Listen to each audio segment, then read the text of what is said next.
Praise Lord. அப்போஸ்தலர் 5:19 வாசிக்க கேட்கலாம். அப்போஸ்தலர் 5:19. கர்த்தருடைய தூதன் ராத்திரியிலே சிறைச்சாலையின் கதவுகளை திறந்து அவர்களை வெளியே கொண்டு வந்து ஜெபிக்கலாம். பரிசுத்த ஆவியானவரே, நான் ஆஸ்வதிக்கப்பட்ட மனமகிழ்ச்சியான பரிசுத்த ஓய்வு நாள், புத்தாண்டல் முதல் ஓய்வு நாளை பரிசுத்தமாய் ஆசரிக்கும்படி ஜனங்களை கூட்டி சேர்த்த கிருபைக்காக நன்றி. ஆசாரின் உதடுகள் பரிசுத்தரை காக்கணும், அவன் வாயில் வேதத்தை தேடுவார்கள் எழுதியிருக்கிறது. தீழ்ப்பானது விலையேற பெற்றதை பிரித்து எடுத்தால் நீ கர்த்தருடைய நாவை போல் இருப்பாய். வேதத்தின் மகத்துவத்தை எடுத்து உரைக்கிறதுக்கு பாத்திரவான் நான் எல்லாம் இறக்க நிமித்தம் வைத்திருக்கீங்க. ஆண்டவரை நான் சிறுக, என் தேவன் பெருகணும். மண்டையை காக்கக்கூடிய குலைக்கக்கூடிய நாய்களாக எங்களை மாற்றுங்க. இயேசு நாமத்தில் கேட்குறேன் ஜீவனில் நல்ல பிதாவே, ஆமேன். ஆண்டவரும் இரட்சகருமாய் இயேசு கிறிஸ்துவின் இனிய நாமத்தில் உங்களை அன்புடன் வரவேற்கின்றேன். Happy new year 2026. இந்த புதிய புத்தாண்டு வாழ்த்துக்கள். தேவன் நமக்கும் சபைக்கும் அநேகருக்கும் இந்த புதிய வருஷத்தில் அநேக கதவுகள் தேவன் திறக்க போகிறார். அதை கொண்டு பரிசுத்த ஆவியின் உதவியோடு தியானிக்க போகிறோம். வாசிங்க. கர்த்தருடைய தூதன் ராத்திரியிலே சிறைச்சாலையின் கதவுகளை திறந்து அவர்களை வெளியே கொண்டு வந்து நீங்கள் போய் தேவாலயத்தில் நின்று இந்த ஜீவ வார்த்தைகளை எல்லாவற்றையும் ஜனங்களுக்கு சொல்லுங்கள் என்றான். வேதம் இங்கே என்ன பார்க்குறோம்? இப்போ ஆரம்ப காலங்கள் என்பது கிறிஸ்துவுக்காக ஒரு மனுஷன் இருப்பது ரொம்ப கடினம், ரொம்ப அரிது.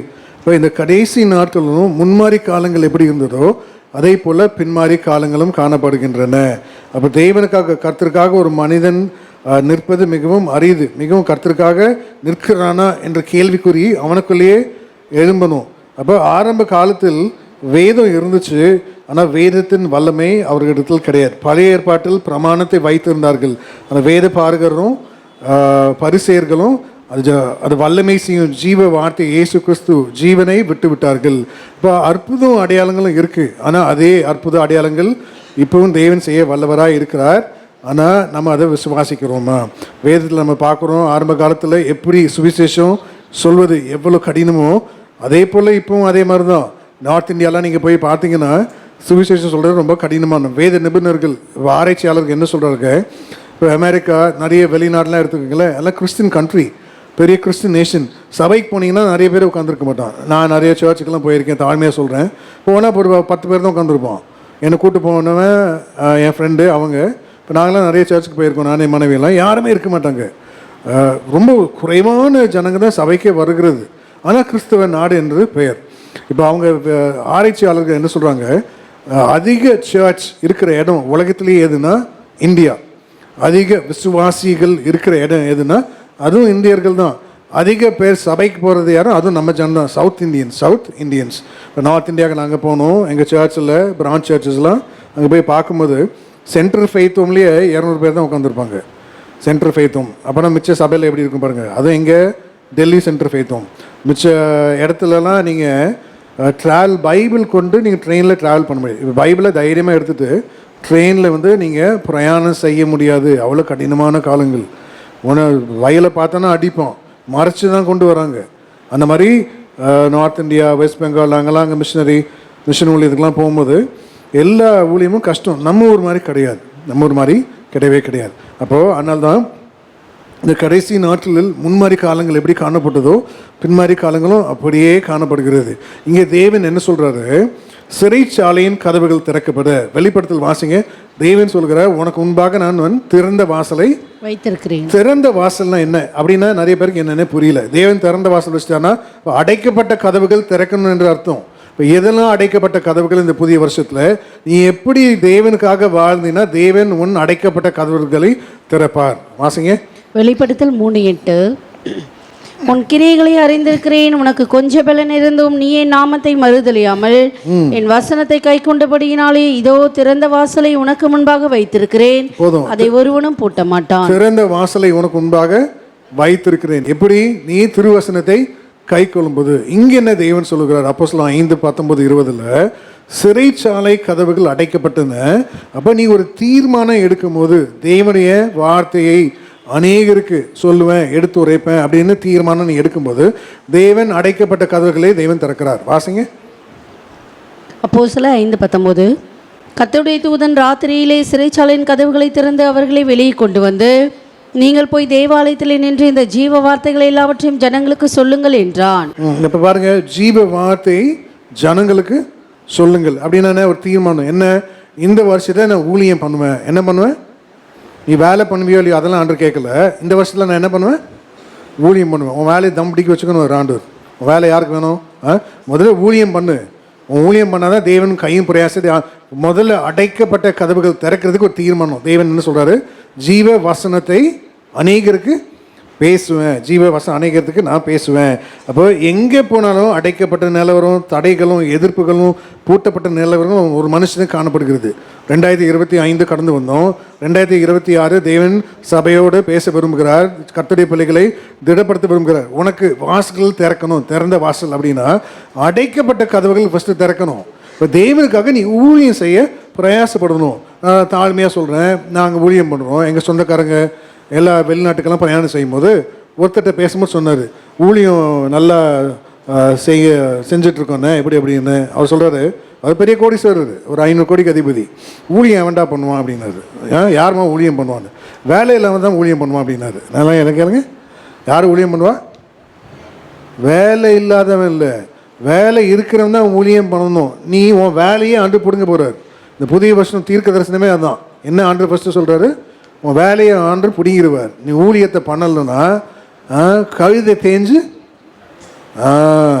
எல்லாம் பெரியவங்க, நீங்கள் எல்லாம் அவங்க எல்லாம் தெரியும்ல, எல்லா பழமொழியும் வச்சு கழுதை தேஞ்சு கட்டெரும்பாயிரும். இந்த புதிய வருஷத்தில் ஊழியத்தை நீ பண்ணு, ஊழியம் நீ செய்யணும். அதுதான் வேலையே. ஆண்டோட வேலையோட முக்கியமான வேலை வேறு எதுவுமே கிடையாது. சுவிசேஷத்தை பிரசங்க விட்டால் எனக்கு ஐயோ. யாருக்கு ஐயோ? எனக்கு. உனக்கு நீ தானே படிக்கிற அந்த வசனத்தை படி. எனக்கு என்ன? யாருக்கு? படிக்கிறவனுக்கு தானே. பெரிய அதிபதியாக இருக்கலாம், பெரிய வேலை ஸ்தலத்தில் இருக்கலாம், என்ன பண்ணாலும் அந்த சண்டே பரிசுத்த ஓய்வுனால ஒரு ட்ராக்ஸ் மூலியமாவது நீ பண்ணணும். நீ மறிச்சுன்னா ஆண்டு கேட்பார், எனக்காக நீ என்ன பண்ண? ஏன்னு பல்லளிச்சுன்னா ஆண்டு அப்படியே கீழே அனுப்பிச்சு விட்ருவார். வாசிங்க 1 கொரிந்தியர் 9:16. சுவிசேஷத்தை நான் பிரசங்கித்து வந்தும் மேன்மை பாராட்ட எனக்கு இடமில்லை, அது என்மேல் விழுந்த கடமையாயிருக்கிறது. சுவிசேஷத்தை நான் பிரசங்கியாது இருந்தால் எனக்கு ஐயோ. யாருக்கு? உனக்கு ஐயோ. சுவிசேஷம் பிரசங்கிக்காம நீ இருக்கியே, உனக்கு தான் ஐயோ, வேற யாருக்கும் கிடையாது. தேவனை இடைப்படுகிறார். இந்த புதிய வருஷத்துல எல்லாருமே சுவிசேஷத்தை செய்யணும். எல்லாருமே ஒரு ட்ராக்ஸ் மூலியமாக செய்யணும். உன் வாயை திறந்து பேச தெரியல, ஆண்டு கிருபை இல்லைன்னு சொல்கிற, ஆண்டவரே ஆத்மா ஆதாயம் பண்ண தெரியலன்ற, வேதத்தை படிக்க முடியல, எனக்கு ஆழமான உபதேசங்கள் தெரியல, ட்ராக்ஸ் மூலியமாவது கொடுக்கும். இயேசு நல்லவர், இயேசு உன்னை ரட்சிக்கிறார் நீ சொல்லணும். உன் மூலியமாக ஒரு ஒரு ஒரு ஒரு முத்து, உன் மூலியமாக ஒரே ஒரு முத்து, ஒன்னால் ஒரு நபர் ஆத்மா அதையப்படுத்தணும். அதுதான் முக்கியமான வேலை. அப்போது சிறைச்சாலை கதவுகள் என்பது பேதுரு ஒரு சிறைச்சாலை அனுபவத்தில் கடந்து போனார். அப்போஸ்தலர் 12 அதிகாரத்தில் வரும், வீட்டில் போய் படிங்க. அப்போஸ்தலர் 16 அதிகாரத்தில் வரும், பவுல் ஒரு சிறைச்சாலை அனுபவத்தில் கடந்து போனார். எடுத்தீங்கன்னா கரெக்டாக அந்த வசனம் ஒன்றை வாசிங்க. அப்போஸ்தலர் 16:26. சடுதிலே சிறைச்சாலையின் அஸ்திபாரங்கள் அசையும்படியாக பூமி மிகவும் அதிர்ந்தது. போதும். அப்போ பாருங்க, ஏன் பவுல் ஒரு சிறைச்சாலை அனுபவத்தில் கடந்து சென்றார். அதே மாதிரி பேதுரு 12 அதிகாரத்தில் வரும் பாருங்க. பேதுரு 12:7. அப்பொழுது கர்த்தருடைய தூதன் அங்கே வந்து நின்றான். அறையிலே வெளிச்சம் பிரகாசித்தது. அவன் பேதுருவை விழாவிலே தட்டி சீக்கிரமா எழுந்திரு என்று அவனை எழுப்பினான். உடனே சங்கிலிகள் அவன் கைகளில் நின்று விழுந்தது. இப்போ அநேக பக்தர்கள் சிறைச்சாலை அனுபவத்தினால் கடந்து சென்றார்கள். இப்போவும் சிறைச்சாலை என்பது ஒரு அவமானமாக, ஒரு தாழ்த்தப்பட்ட நிலவரத்தில் பிரதான பாவிகள் நியமிக்கப்பட்ட இடம் நினைக்கிறாங்க. ஆனால் பிரதான பாவிகள்லாம் இப்போ வெளியே சுற்றிட்டு இருக்கான். என்ன சொல்கிறீங்க? பிரதான பாவிகளாம் இவங்கெல்லாம் சிறைச்சாலையில் இருக்கணும், எல்லாம் வெளியே சுற்றிட்டு இருக்கானுங்க. இப்போ தேவன் சொல்லுகிறார், அதனால்தான் பேர் என்ன, பிரதர் யூன் ஹெவன்லி மேனுன்னு ஒரு ஆன்லைனில் இருக்குது, அதை படித்து பாருங்கள். இது உண்மையான சாட்சி. அவர் என்ன பண்ணாருன்னா, அவருக்கு 2 brothers 2 sisters. அவங்க அப்பா லங் கேன்சர் மறிக்கிற தருவாயில் இருக்கும்போது அவங்க அம்மா விசுவாசி தான், ஆனால் ரொம்ப நாள் இடைப்பட்ட நாட்களில் இயேசுவை தேடவே இல்லை. சரி, ஒரு நாள் நைட்டு ஜெபம் பண்ணாங்க, ஜெபிக்கலாம் பிள்ளைங்கள்லாம் எல்லாம் சேர்ந்து அப்பாக்காக ஜெபிச்சுவாங்க. ஏன் அப்பா கண்டிப்பாக காலையில் மறைச்சிடுவார். ஜெபிக்கும் போது காலையில் அப்பாவை மறித்த தருவாயில் இருந்த தந்தையை தேவன் உயிர்ப்பித்தார். இதை கண்டு இந்த பிரதர் இவனுக்கு விசுவாசம் ஜாஸ்தி ஆயிடுச்சு. இப்போ நம்மளால் என்ன பண்ணார் பிரதர், அவர் பெரிய இவாஞ்சலிஸ்ட். இடைப்பட்ட நாட்களில் சைனாவில் 10 வருஷம் எல்லாமே பிரசங்கம் பண்ணுறது தான், தேவனை பற்றி சொல்கிறது தான். இந்த 10 வருஷத்தில் ஜெயிலுக்கு போயிட்டு வர்றது தான் ஒரு வாழ்க்கையை. இப்படியே பார்த்துட்டே இருந்தானுங்க சைனாவில். பார்த்து இவன் தொல்லை தாங்க முடியலன்னு சொல்லி ஒரு வாட்டி ஜெயிலில் போட்டு 2 முட்டியும் உடச்சிட்டாங்க. ஏன் முட்டி இருந்தால் தானே நடக்க முடியும், உடச்சி ஜெயிலில் போட்டாங்க. அடுத்த நாள் ஆண்டு சொன்னாராம், நீ எழுந்து நட, இங்கேருந்து கிளம்பி போயிருந்தாராம். இவர் ஆண்டு நேற்று சொல்லியிருக்கலாம்ல, கிடைக்குதா? மோசே எத்தனை நாள் மலை மேலே இருந்தார்? 39 நாள் கீழே இருந்துருக்கலாம்ல. இவன் அப்பெல்லாம் கண்டுபிடிக்கலாம் பண்ணிக்க மாட்டாங்களே. யோசிச்சு பாருங்கள், யாரையா யோசிச்சிருக்கீங்களா? 39 நாள் இல்லை, சரி 38 நாள் வந்திருக்கலாம்ல. அது என்ன 40 நாள் இறங்கி வரணும்? அது என்ன கரெக்டாக கால் உடச்ச பிறகு தேவன் வந்து எழுந்து நடன்றாரு? ஆண்டு வித்தியாசமானவர் இல்லை. இப்போ இவர் சொன்னார், ஆண்டு என்னையா எல்லா எலும்பையும் உடச்சிட்டானுங்க, இப்போ நீ எலும்பு நடனா எங்கே நடக்கிறது? எலும்பு நின்றுலாம் எலும்பெல்லாம் ஒட்டிக்கிச்சோம். அப்புறம் ஆண்டு சொன்னாரா, நீ நட வெளியே. சரி, அப்படியே நான் நடந்து போனாலும் இன்னும் 72 செக்கிங் இருக்குது, இவைகளெல்லாம் தாண்டி நான் எப்படி போகிறதுன்னு. நீ நட போனாராம். ஒவ்வொரு செக்கிங்காக தாண்டி தாண்டி தாண்டி நடந்து அப்படியே என்ன பண்ணாரா, உண்மையாக சிறைச்சாலையிலேருந்து வெளியே வந்துட்டார். இது உண்மையான சாட்சி. நீங்கள் ஆன்லைனில் படித்து பாருங்கள், ஹெவன்லி மேன் பிரதர் யூன். இப்போ அவர் அங்கே எங்கே போனாரா, ஒரு ஜென் ஜூ ஒரு இடமா, அந்த அந்த அந்த அந்த ஸ்திரீயின் பேரான்னு தெரியல. அவங்ககிட்ட போய் தேவன் ராத்திரியில் இடைப்பட்டுறான், இந்த மாதிரி ஒரு பிரதர் யூன்னு வருவார், வந்தால் அடைக்கலம் கொடுன்னு. இவர் வந்த பிறகுனா சைரன்லாம் ஆன் பண்ணி அவரை தேட ஆரம்பித்தாங்க.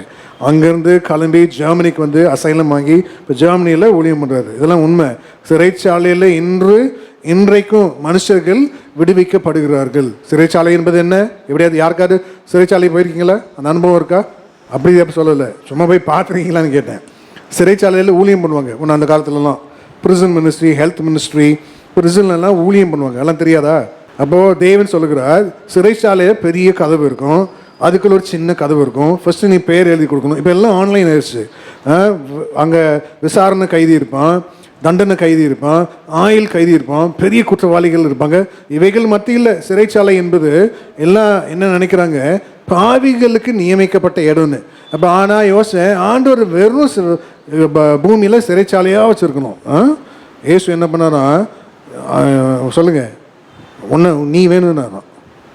ஏசு நீ வேணும் அப்படின்னு ஆண்டவர் சொன்னார். யார்? நீ வேணும், ஒன்று வேணும். யார் நீ? நீ தான் பராபஸ். யார்? நீ தான் பராபாஸ். வாசிங்க. இயேசு பராபாஸ் வெளியெடுக்கிறதுக்கு அவர் உள்ள போயிட்டார். எவ்வளோ பெரிய பராபாஸ் நீ! 2025 என்ன அட்டகாசம் பண்ணீங்க? பண்ணாத அட்டகாசமே இல்லை. பாசியை 8 கேமரா மதிக்காரு. இந்த வர விசுவாசி வீட்டில் எல்லாம் ஒரு கேமரா மட்டும்னா சூப்பராகிடும். என்னென்ன அட்டகாசம்னு தெரிஞ்சிடும் இல்லை? பண்ணாத அட்டகாசமே இல்லை. பெரிய பெரிய பராபாஸ்லாம் உள்ள உட்காந்து பெரிய பெரிய பராபாஸ்லாம் யூடியூப்பில் பார்க்குறான். இவனுக்கு சிறைச்சாலையில் இல்லை. வாசிங்க. மத்தேயு 27:18. அவர்கள் கூடியிருக்கையில் அவர்களை நோக்கி, எவனை நான் உங்களுக்கு விடுதலையாக்க வேண்டும் என்றிருக்கிறீர்கள்? பரபாசையோ கிறிஸ்து என்னப்படுகிற இயேசுவையோ என்று கேட்டான். அவன் நியாயசனத்தில் உட்கார்ந்திருக்கையில் அவனுடைய மனைவி அவனிடத்தில் ஆள் அனுப்பி, நீர் அந்த நீதிமானை ஒன்றும் செய்ய வேண்டாம், அவர் நிமித்தம் இன்றைக்கு சொப்பனத்தில் வெகு பாடுபட்டேன் என்று சொல்ல சொன்னான். பரபாசை விட்டுவிட கேட்டுக்கொள்ளவும் இயேசுவை கொலை செய்யும் பிரதான ஆசாரியரும் மூப்பரும் ஜனங்களை ஏவி விட்டார்கள். பாருங்க, பரபாசை விட்டுவிட. வாயை திறந்தாரா? வாயே திறக்கல. வாசிங்க. தேசாதிபதிகள் ஜனங்களை நோக்கி, இவ்விருவரில் எவனை நான் உங்களுக்கு விடுதலையாக்க வேண்டும் என்று கேட்டான். அதற்கு அவர்கள் பரபாசை என்றார்கள். போதும். அப்போ பாருங்க, பரபாஸ். இயேசு வாயே திறக்கல. யாரு பரபாஸ்? சொல்லுங்க, யாரு? நெஞ்சில் கைவிங்கலாம். நான் தான் பரபாஸ். சில எல்லாம் கைவிங்கலாம் நெஞ்சில். யார் பரபாஸ்? நான் தான். பெரிய பரபாஸே நம்ம தான். இயேசு உன்னை விடுதலையாக்க தேவன் என்ன பண்ணாரா? சிலுவை சுமந்தார். அதனால இந்த காலவேளையில் தேவன் அடைக்கப்பட்ட கதவுகள் திறக்க. அதனால தான் பவுல் பாருங்க, பவுலை அடித்து காயப்படுத்தி தொழு மரத்தில் கட்டினாங்க. சும்மாவா? பேதுரு என்ன பண்ணாங்க, வெண்கல சங்கிலிகளால் கட்டினாங்க. சில வீட்டில் ஆண்களும் பெண்களும் ஜெயிலர் மாதிரி இருக்கிறது, ஜெயிலு. ஆனால் 144 தடை போட்டுப்பட்டு. என் வீட்டுக்கு நம்பரே 144 தான். எங்கள் அப்பாட்ட ஒருத்தர் வந்து கேட்டாரான், என்னையா 144 நம்பர் வச்சுருக்கேன்? என் வீடு நான் வைக்கிறேன், நீ என்னடா கேட்குறதுன்னாரான். எங்கள் அப்பா பயங்கரமான ஆள். 144 தடை, ஜெயிலர் மாதிரி. சில வீட்டில் புருஷன் ஜெயிலர் மாதிரி, சில வீட்டில் பொண்டாட்டி ஜெயிலர் மாதிரி, சில வீட்டில் யார் ஜெயிலர் மாதிரி, அப்படியே சொல்லிக்கிட்டே போகலாம். நம்ம ஊழியக்காரர் எப்படி இருக்காரு உங்களுக்கு கேட்டால் தான் தெரியும். நான் எப்படி இருக்கேன்? ஒருத்தர்கிட்ட நான் இப்படி தான் கேட்டேன் பிரசங்கம் பண்ணிகிட்டு இருக்கும்போது, நான் லகு சாஃப்டா, என் மனைவி சாஃப்டா, என்ன நினைக்கிறீங்க? இல்லை நீங்களும் உங்கள் மனைவி தான் சாஃப்ட்டுன்ட்டாங்க. அப்படியே என்னென்ன மனைவி தான் சாப்பிட்டு என்ன பார்த்தேன் அவ்வளோ கடினமாக தெரியுது.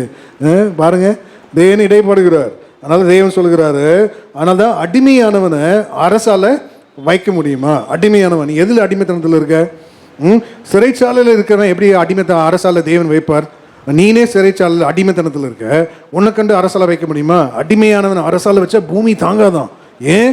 நீ அடிமைத்தனத்தில் இருக்க, நீ பாவத்தில் இருக்க, ஒரு நாளும் உன்னை அரசால வைக்க முடியாது.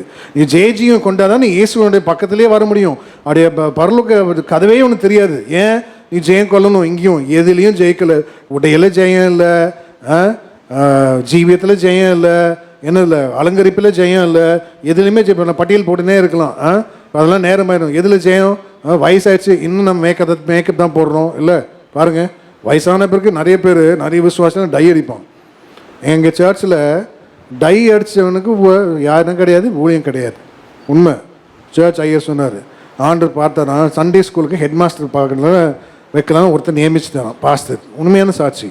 அப்புறம் பெரிய நல்ல சாட்சி, நல்ல விசுவாசி, ஒரு சபைக்கு தூண் மாதிரி இருக்கிறது, நல்ல தசம்ப பாகம் காணிக்கெல்லாம் கொடுப்பாரு. என்ன நிறைய பேர் இந்த மாதிரி உட்காந்துருப்பீங்க இங்கே. இப்போது பாஸ்டர் சொன்னாரான், ஆண்டு சொன்னாரான், அப்படியே தலையை பாருன்னாரான். அப்படியே தலையை பார்த்தா கொஞ்சம் முடி வெள்ளையாக இருக்குது, கொஞ்சம் முடி கருப்பாக இருக்கான். அவன் சொல்லிட்டோன்னா, ஐயா இல்லை இப்போ இல்லை, பொறுமையாக நீங்கள் ஜெபிங்க, நம்ம இப்போது இந்த ஸ்தானத்துக்கு வரவேணாம். ஏன்? அவன் டை அடித்தனால அந்த பதவி வரல. டை அடிக்கிறவன் ஊழியம் பண்ணலாமா சொல்லுங்கள்? நீங்கள் தான் சொல்லணும். இப்போ என்ன டை அடிக்கிறாங்கல்ல பாஸ்டருங்களாம். பாஸ்டர் ஒரு கலர் டை, பாஸ்டர்மா ஒரு கலர் டை, பொண்ணு கலராக டை, பையன் சொல்லவே வேண்டாம், வழுக்கு மண்டையாக இருக்கான், விக்கி வச்சுக்கிறான். இதெல்லாம் என்ன பண்ணுறது? இப்போ எவ்வளோ அவமானமாக இல்லை ஊழியம், வைக்கக்கேடா இல்லை? இப்போ தேவனும் பரியாசத்துக்கு பாருங்கள். இப்போ அடிமை, நீ அடிமைத்தனத்தில் இருக்க. ஏன்? எதில் அடிமைத்தனம்? எது அடிமைப்படுத்துச்சு உன்னை? எந்த ஜீவியம் அடிமைப்படுத்துச்சு? 2025 எதில் விடுதலையாக இருக்கும்? விடுதலை, ரட்சிப்பு. எதில் ரட்சிக்கப்பட்டனா விடுதலை? எதில் நீ விடுதலையாக இருக்க? ஆடம்பரத்துலையா, இல்லை உன் ஆகாரத்துலையா, உன் அலங்கரிப்புலையா, உன் ஜீவியத்துலையா, இல்லை உன் கடத்துலையா, உன் வியாதிலையா? இப்போ தேவன் கேட்டார்னா, பட்டியல் போட்டார்னா, நீ எதில் விடுதலையாக இருக்க? இந்த புதிய வருஷத்தில் பிரவேசிக்கிற ஒன்னையும் தேவன் இடைப்படுகிறார். அதனால அடிமையானவனை அரசால வைக்க முடியாது. ஒரு நாள் நீ அடிமைத்தனத்தில் இருக்கவன் நீ அரசால முடியாது. நீ நல்லா கற்றுக்கொள்ளுங்க. பக்தன் சொல்கிறான், வேதம் சொல்லுது, அவன் செய்வது எல்லாம் வாய்க்கும். அப்படின்னா நீ என்ன வேலை ஸ்தலத்தில் இருக்க, தேவன் உன் கையும் பிரயாசத்தை ஆசீர்வதிப்பார். வாசிங்க. நீ அடிமையான இருந்தனா நீ செய்வது எதுவும் வாய்க்காது, வாய்க்கவே வாய்க்காது. சங்கீதம் 1:3 அவன் நீர்க்கால்களின் ஓரமாய் நடப்பட்டு தன் காலத்தில் தன் கனியை தந்து இலையுதிராதிருக்கிற மரத்தை போல் இருப்பான். அவன் செய்வதெல்லாம் வாய்க்கும். அவன் செய்வதெல்லாம் வாய்க்கும். அப்ப வாசிங்க, அடிமையானவன் அரசால முடியுமா? நீதிமொழிகள் 30:21. நீதிமொழிகள் 30:21. 3 நிமித்தம் பூமி சஞ்சலப்படுகிறது, 4ஐயும் அது தாங்க மாட்டாது. 4 தாங்காது. ஏன்? பூமியே தாங்காது. அரசாளுகிற அடிமை நிமித்தமும் போஜனத்தால் திருப்தியான மூட நிமித்தமும். அரசாளுகிற அடிமை நிமித்தம். ஒரு அடிமை அரசால முடியுமா? எல்லாம் கவனிங்க. ஏன்? அதை போல இந்த புதிய வருஷத்தில் நீ எதுவுமே உன்னை அடிமைப்படுத்தக்கூடாது. ஒரு ஃபோன் ஒன்று அடிமைப்படுத்தக்கூடாது. ஒரு ஊழியத்துக்கு நாங்கள் போனோம், நானே போனோம், யாரும் சொல்லலை, கிராம ஊழியம் ஆந்திராவில். அந்த ஊழியக்காக பிரசங்கிக்கிறது, பாஸ்டர் ஐயாக்காக ஜெபிக்கிறேன், பாஸ்டர் அம்மாக்காக ஜெபிக்கிறேன், 33 சீரியல் பார்க்குற பாஸ்டர் அம்மா விடுதலையாக்கப்படும். என்னது? அப்படியே ஜெபிச்சேன். நாங்கள் அப்படியே காதலை கேட்டோங்க. அந்த பாஸ்டரோட இப்போ நல்ல அந்த பாஸ்டர் அம்மா வரல, 33 சீரியல் பார்க்குற அந்த பாஸ்டர் அம்மா விடுதலையாக்கப்படணும்னு ஜெபிச்சார். என்ன?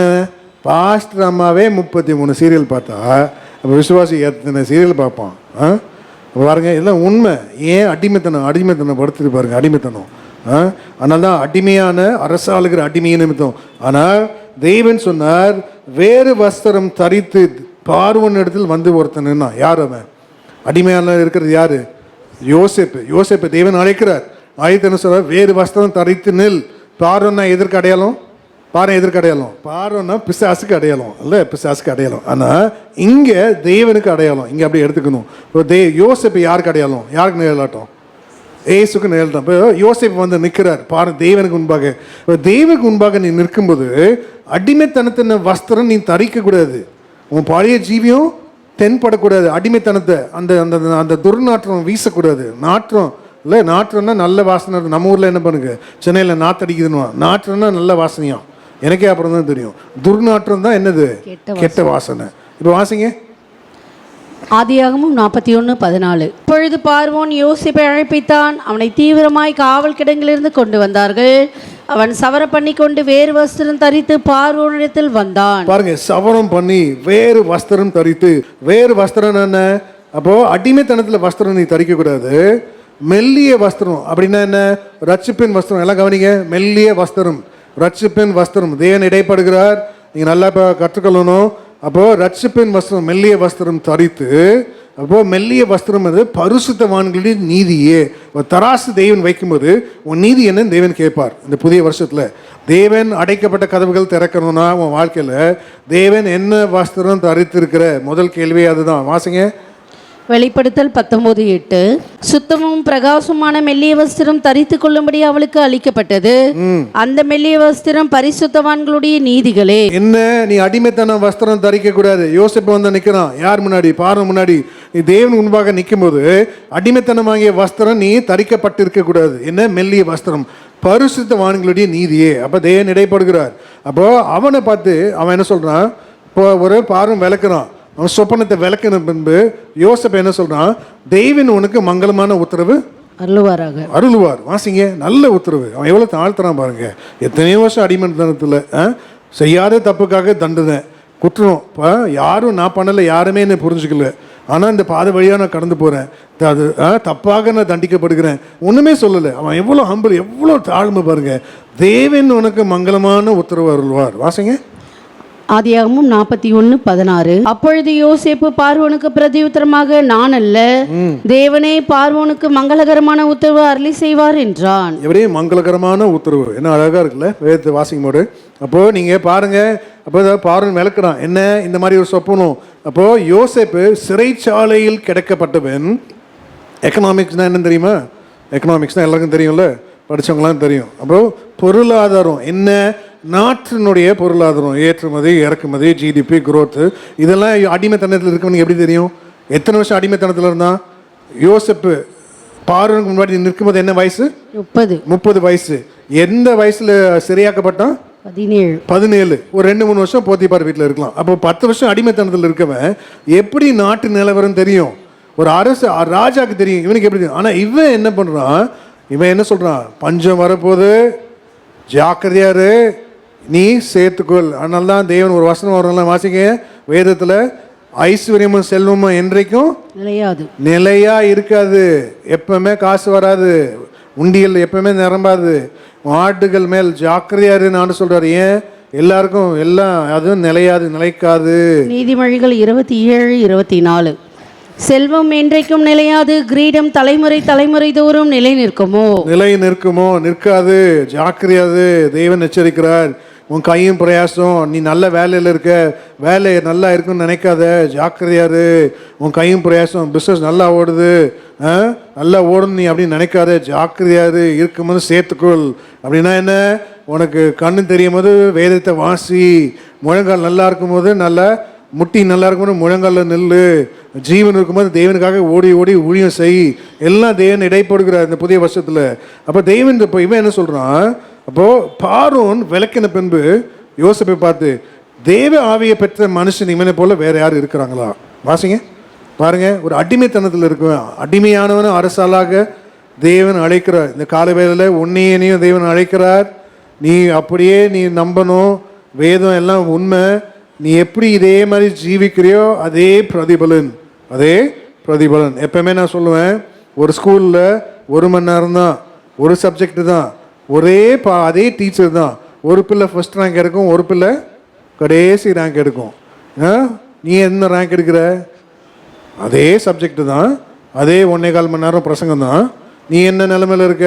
இந்த கால வேளையில் யார் எப்படி கவனிக்கிறீங்க? நல்லா காது உள்ளவன் கேட்க கடவன், காது உள்ளவன் நல்லா கேட்கணும். திருவசனத்துக்கு ஏற்றபடி உன் ஜீவியம் மாறணும். அதுக்கு ஏற்றபடி பிரதிபலன் உண்டு புதிய வருஷத்தில். வாசிங்க. ஆதியாகமம் 41:38. அப்பொழுது பார்வோன் தன் ஊழியக்காரரை நோக்கி, தேவாவியை பெற்ற இந்த மனுஷரை போல வேறொரும் உண்டோ என்றான். ஆமென். அப்போ என்ன பண்ணான்? தன் முத்திர மோதிரத்தை கழற்றி யோசேப்பின் கையில் போட்டு, மெல்லிய வஸ்திரங்களை அவனுக்கு உடுத்தி, பொன் சரப்பனை அவன் கழுத்தில் போட்டு, அப்போ என்ன பண்ணாங்க? 2ஆம் ரதத்தில் மேலே ஏறி ஒரு சத்தம், ஒரே சத்தம் தான். என்ன? தென்றுனிட்டு பணியுங்கள். எல்லாம் முகம் குப்புற விழுந்துட்டான். எப்படி உயர்த்தினார் பாருங்க. வாசிங்க. ஒரே சத்தம். தேவன் உயர்த்துறதுக்கு ஒரு நாழிகை, ஒரு நிமிஷம், 1 மணி நேரம், ஒரு மாதம், ஒரு வருஷம் இல்லை, உன்னை உயர்த்ததுக்கு ஒரு சட்டுன்னு ஒரு சத்தம் வந்துச்சு. என்ன? தென்றுனிட்டு பணியுங்கள். எல்லாம் முகம் குப்புற விழுந்துட்டான். வாசிங்க. ஆதியாகமம் 41:41 பின்னும் பார்வோன் யோசேப்பை நோக்கி, பார், எகிப்து தேசம் முழுமைக்கு உன்னை அதிகாரியாக்கினேன் என்று சொல்லி பார்வோன் தன் கையில் போட்டிருந்த தன் முத்திரை மோதிரத்தை கழற்றி அதை யோசேப்பின் கையிலே போட்டு மெல்லிய வஸ்திரங்களை அவனுக்கு உடுத்தி பொன் சரப்பணியை அவன் கழுத்திலே தரித்து தன்னுடைய 2ஆம் ரதத்தின் மேல் அவனை ஏற்றி தெண்டனிட்டு பணியுங்கள் என்று அவனுக்கு முன்பாக கூறுவித்து எகிப்து தேசம் முழுமைக்கும் அவனை அதிகாரியாக்கினான். தேவன் சொல்லணும், உனக்கு எனக்கும் பார்த்து நம்ம எதிர்காலங்களுக்கு முன்பாக நம்முடைய வருங்காலத்துக்கு முன்னாடி தெண்டனிட்டு பணியுங்கள். தேவன் உயர்த்தணும். அப்போ தேவன் சொல்லுகிறார், நியாயத்திற்கு ஒரு மனுஷனுடைய வாழ்க்கையில் எப்படி வருமா? 2 விதமாக. தேவன் அவனை உயர்த்தும் போது நல்லா கற்றுக்கொள்ளுங்க. தேவன் உயர்த்துவார், சரியாக உயர்த்துவார். தேவன் கொடுக்குற தெய்வம் கூறிய பிச்சுட்டு கொடுக்கும். அதுக்கு ஏற்ற பாத்திரமா நீ இருக்கணும். அப்போதான் நிரம்பும். நீயே சொட்ட பாத்திரமா ஓட்ட பாத்திரமா இருந்தால் எப்படி நிரப்ப முடியும்? உன் பாத்திரமே இவ்வளோ தான் இருக்குது, எப்படி தேவன் நிரப்புவார்? அதனால தான் நாங்கள் பில்டிங் கட்டும்போது என்ன பண்ணுவோம், ஒரு பில்டிங்க்கு ஏற்ற மாதிரி இப்போ போஸ்ட்லேருந்து வரும். ஒரு சின்ன வீடு கட்டினா 8 square mm 10 square mm, so அது ஒயர் திக்னஸ்ஸு. ஒரு ஃப்ளாட்ஸ் கட்டுனா 60 ஸ்கொயர் mm. நான் அப்படியே வாங்க மாட்டேன், வாங்கினாலே 90 120. புரியுதா? டேங்க்கு பெருசாக இருந்தால் தானே முதல்ல தண்ணி நிரம்பும். ஒயர் நீ எப்படி இருக்கணும்? பெருசாக இருக்கணும். விசுவாசமாக நீ ஜெபிக்கணும். ஒரு வார்த்தை நான் ஜெபிக்கிறேன், நீங்கள் நம்ப மாட்டீங்க, கையில் காசே இல்லைங்க. பெட்ரோல் போட காசு இல்லை. எல்லாம் பயங்கரமான கடுமையான காலம். ஆண்டுக்கு ஜெபிச்சு ஆண்டு பெரிய அண்டாவை காமிச்சார். பெரிய அண்டா, என் சைஸுக்கு அண்டா. ஆனால் உள்ள ஒரே ஒரு பருக்கு தான் இருக்குது. யாரு உள்ள என்ன இருக்குது? நான் தான் யோசித்தேன், ஆண்டரே அண்டா கொடுத்ததுக்காக நன்றி, சோத்திரம் சோத்திரம் சோத்திரம். ஆண்டர் நிரப்பிட்டார். இல்லையா? அண்டை நிரம்புது. உன் அண்டை என்ன சைஸில் இருக்குது? நீ வீட்டில் போய் செக் பண்ணி பார். தேவன் நிரப்ப வல்லவராக இருக்கிறார். அதான் வேதபாசம் சொல்லுது, நீ காற்றையும் காண மாட்டே, நீ மழையும் காண மாட்டே, நீயும் உன் மிருக ஜீவங்களும் குடிக்கும்படி இந்த பள்ளத்தாக்கு தண்ணீரால் நிரப்பப்படும். விசுவாச வாழ்க்கையை தேவன் பலப்படுத்த விரும்புகிறார். வாசிங்க. உண்மையான இதெல்லாம் உண்மையான தரிசனம். அப்படியே ஆண்டு காமிச்சாரு. இப்போ அண்டா பெருசாக இருந்தானே நிரப்புவார். உன் பாத்திரம் பெருசாக இருந்தால் தேவன் நிரப்ப வல்லவராக இருக்கார். நீயே அப்படின்னா தேவன் எங்கே நிரப்ப முடியும்? ஏன் ஆண்டு நல்லா கற்றுக்கொள்ளணும். வாசிங்க வேகமா. 2 ராஜாக்கள் 3:17 நீங்கள் காற்றையும் காண மாட்டீர்கள், மழையும் காண மாட்டீர்கள், ஆனாலும் நீங்களும் உங்கள் ஆடு மாடுகளும் உங்கள் மிருக ஜீவன்களும் குடிக்கும்படிக்கு இந்த பள்ளத்தாக்கு தண்ணீரால்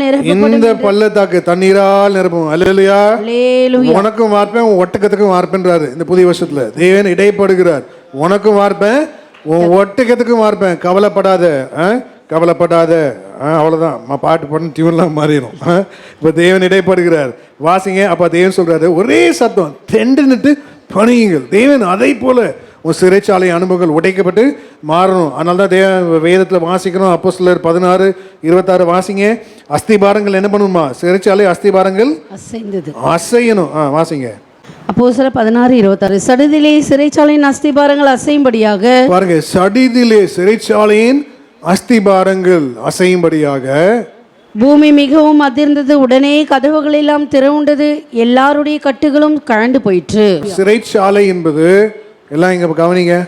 சிறைச்சாலை என்பது அடைக்கப்பட்ட நிலவரம். அப்போ உன்னுடைய வாழ்க்கை என்ன வாழ்க்கை?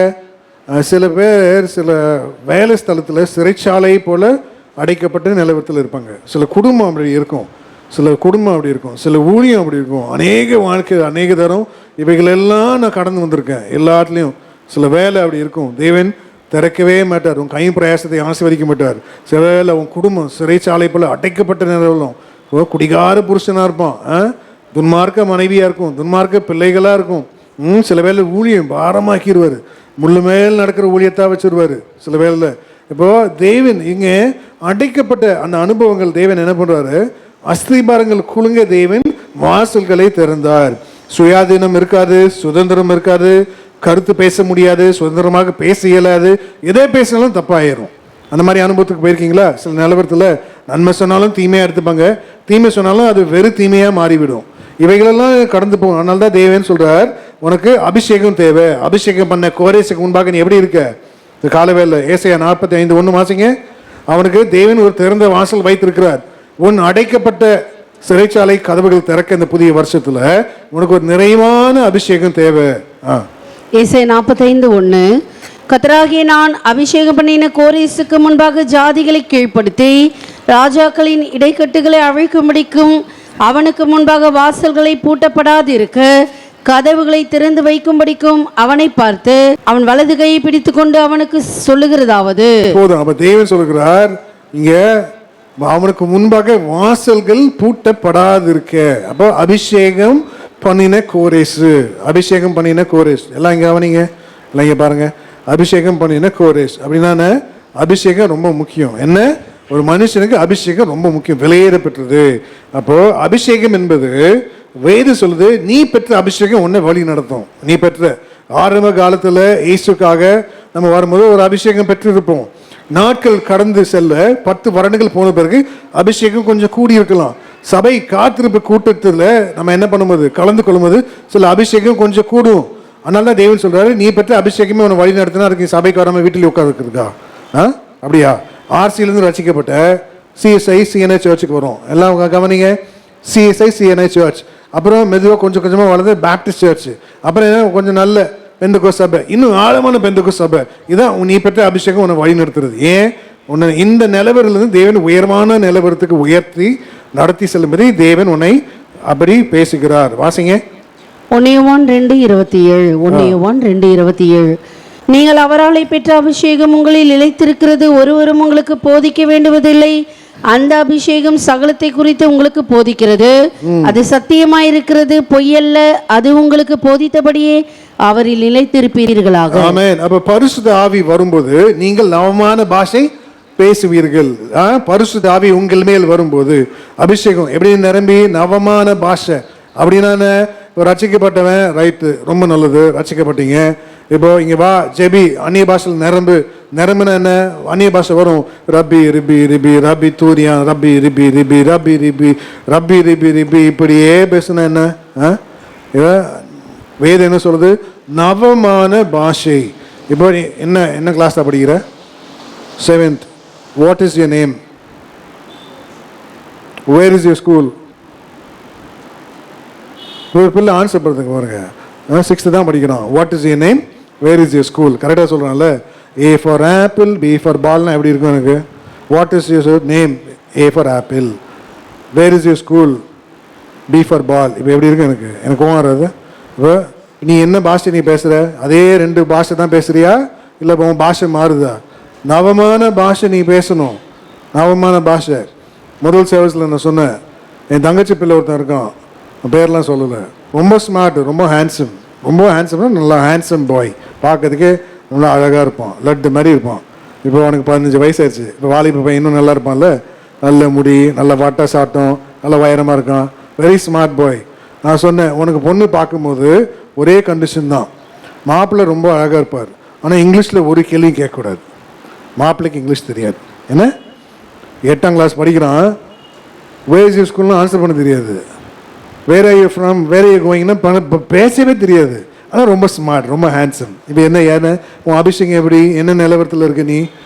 வாசிங்க, வேதம் என்ன சொல்லுது? நவமான பாஷை. நீ அப்பப்போ பாஷை வாய தரணினா லதர் அலபனா கரபா சுருபி உக்கார சுத்தி உரி அலமனா கரபர சுத்தி உங்கராணி மங்கள சங்கல சித்தனமனா ஊரா சுத்தி ரப்பி ரீத்தி நீனமனா ஃபரலதுரி ரபி சித்தினியா ஆரங்கமன பரலியா. இப்போ நீ வாயை தந்து பாஷை மாறினே இருக்கணும், பாஷை மாறணும். அதனால தான் உன் கதவுகள் திறக்கும்.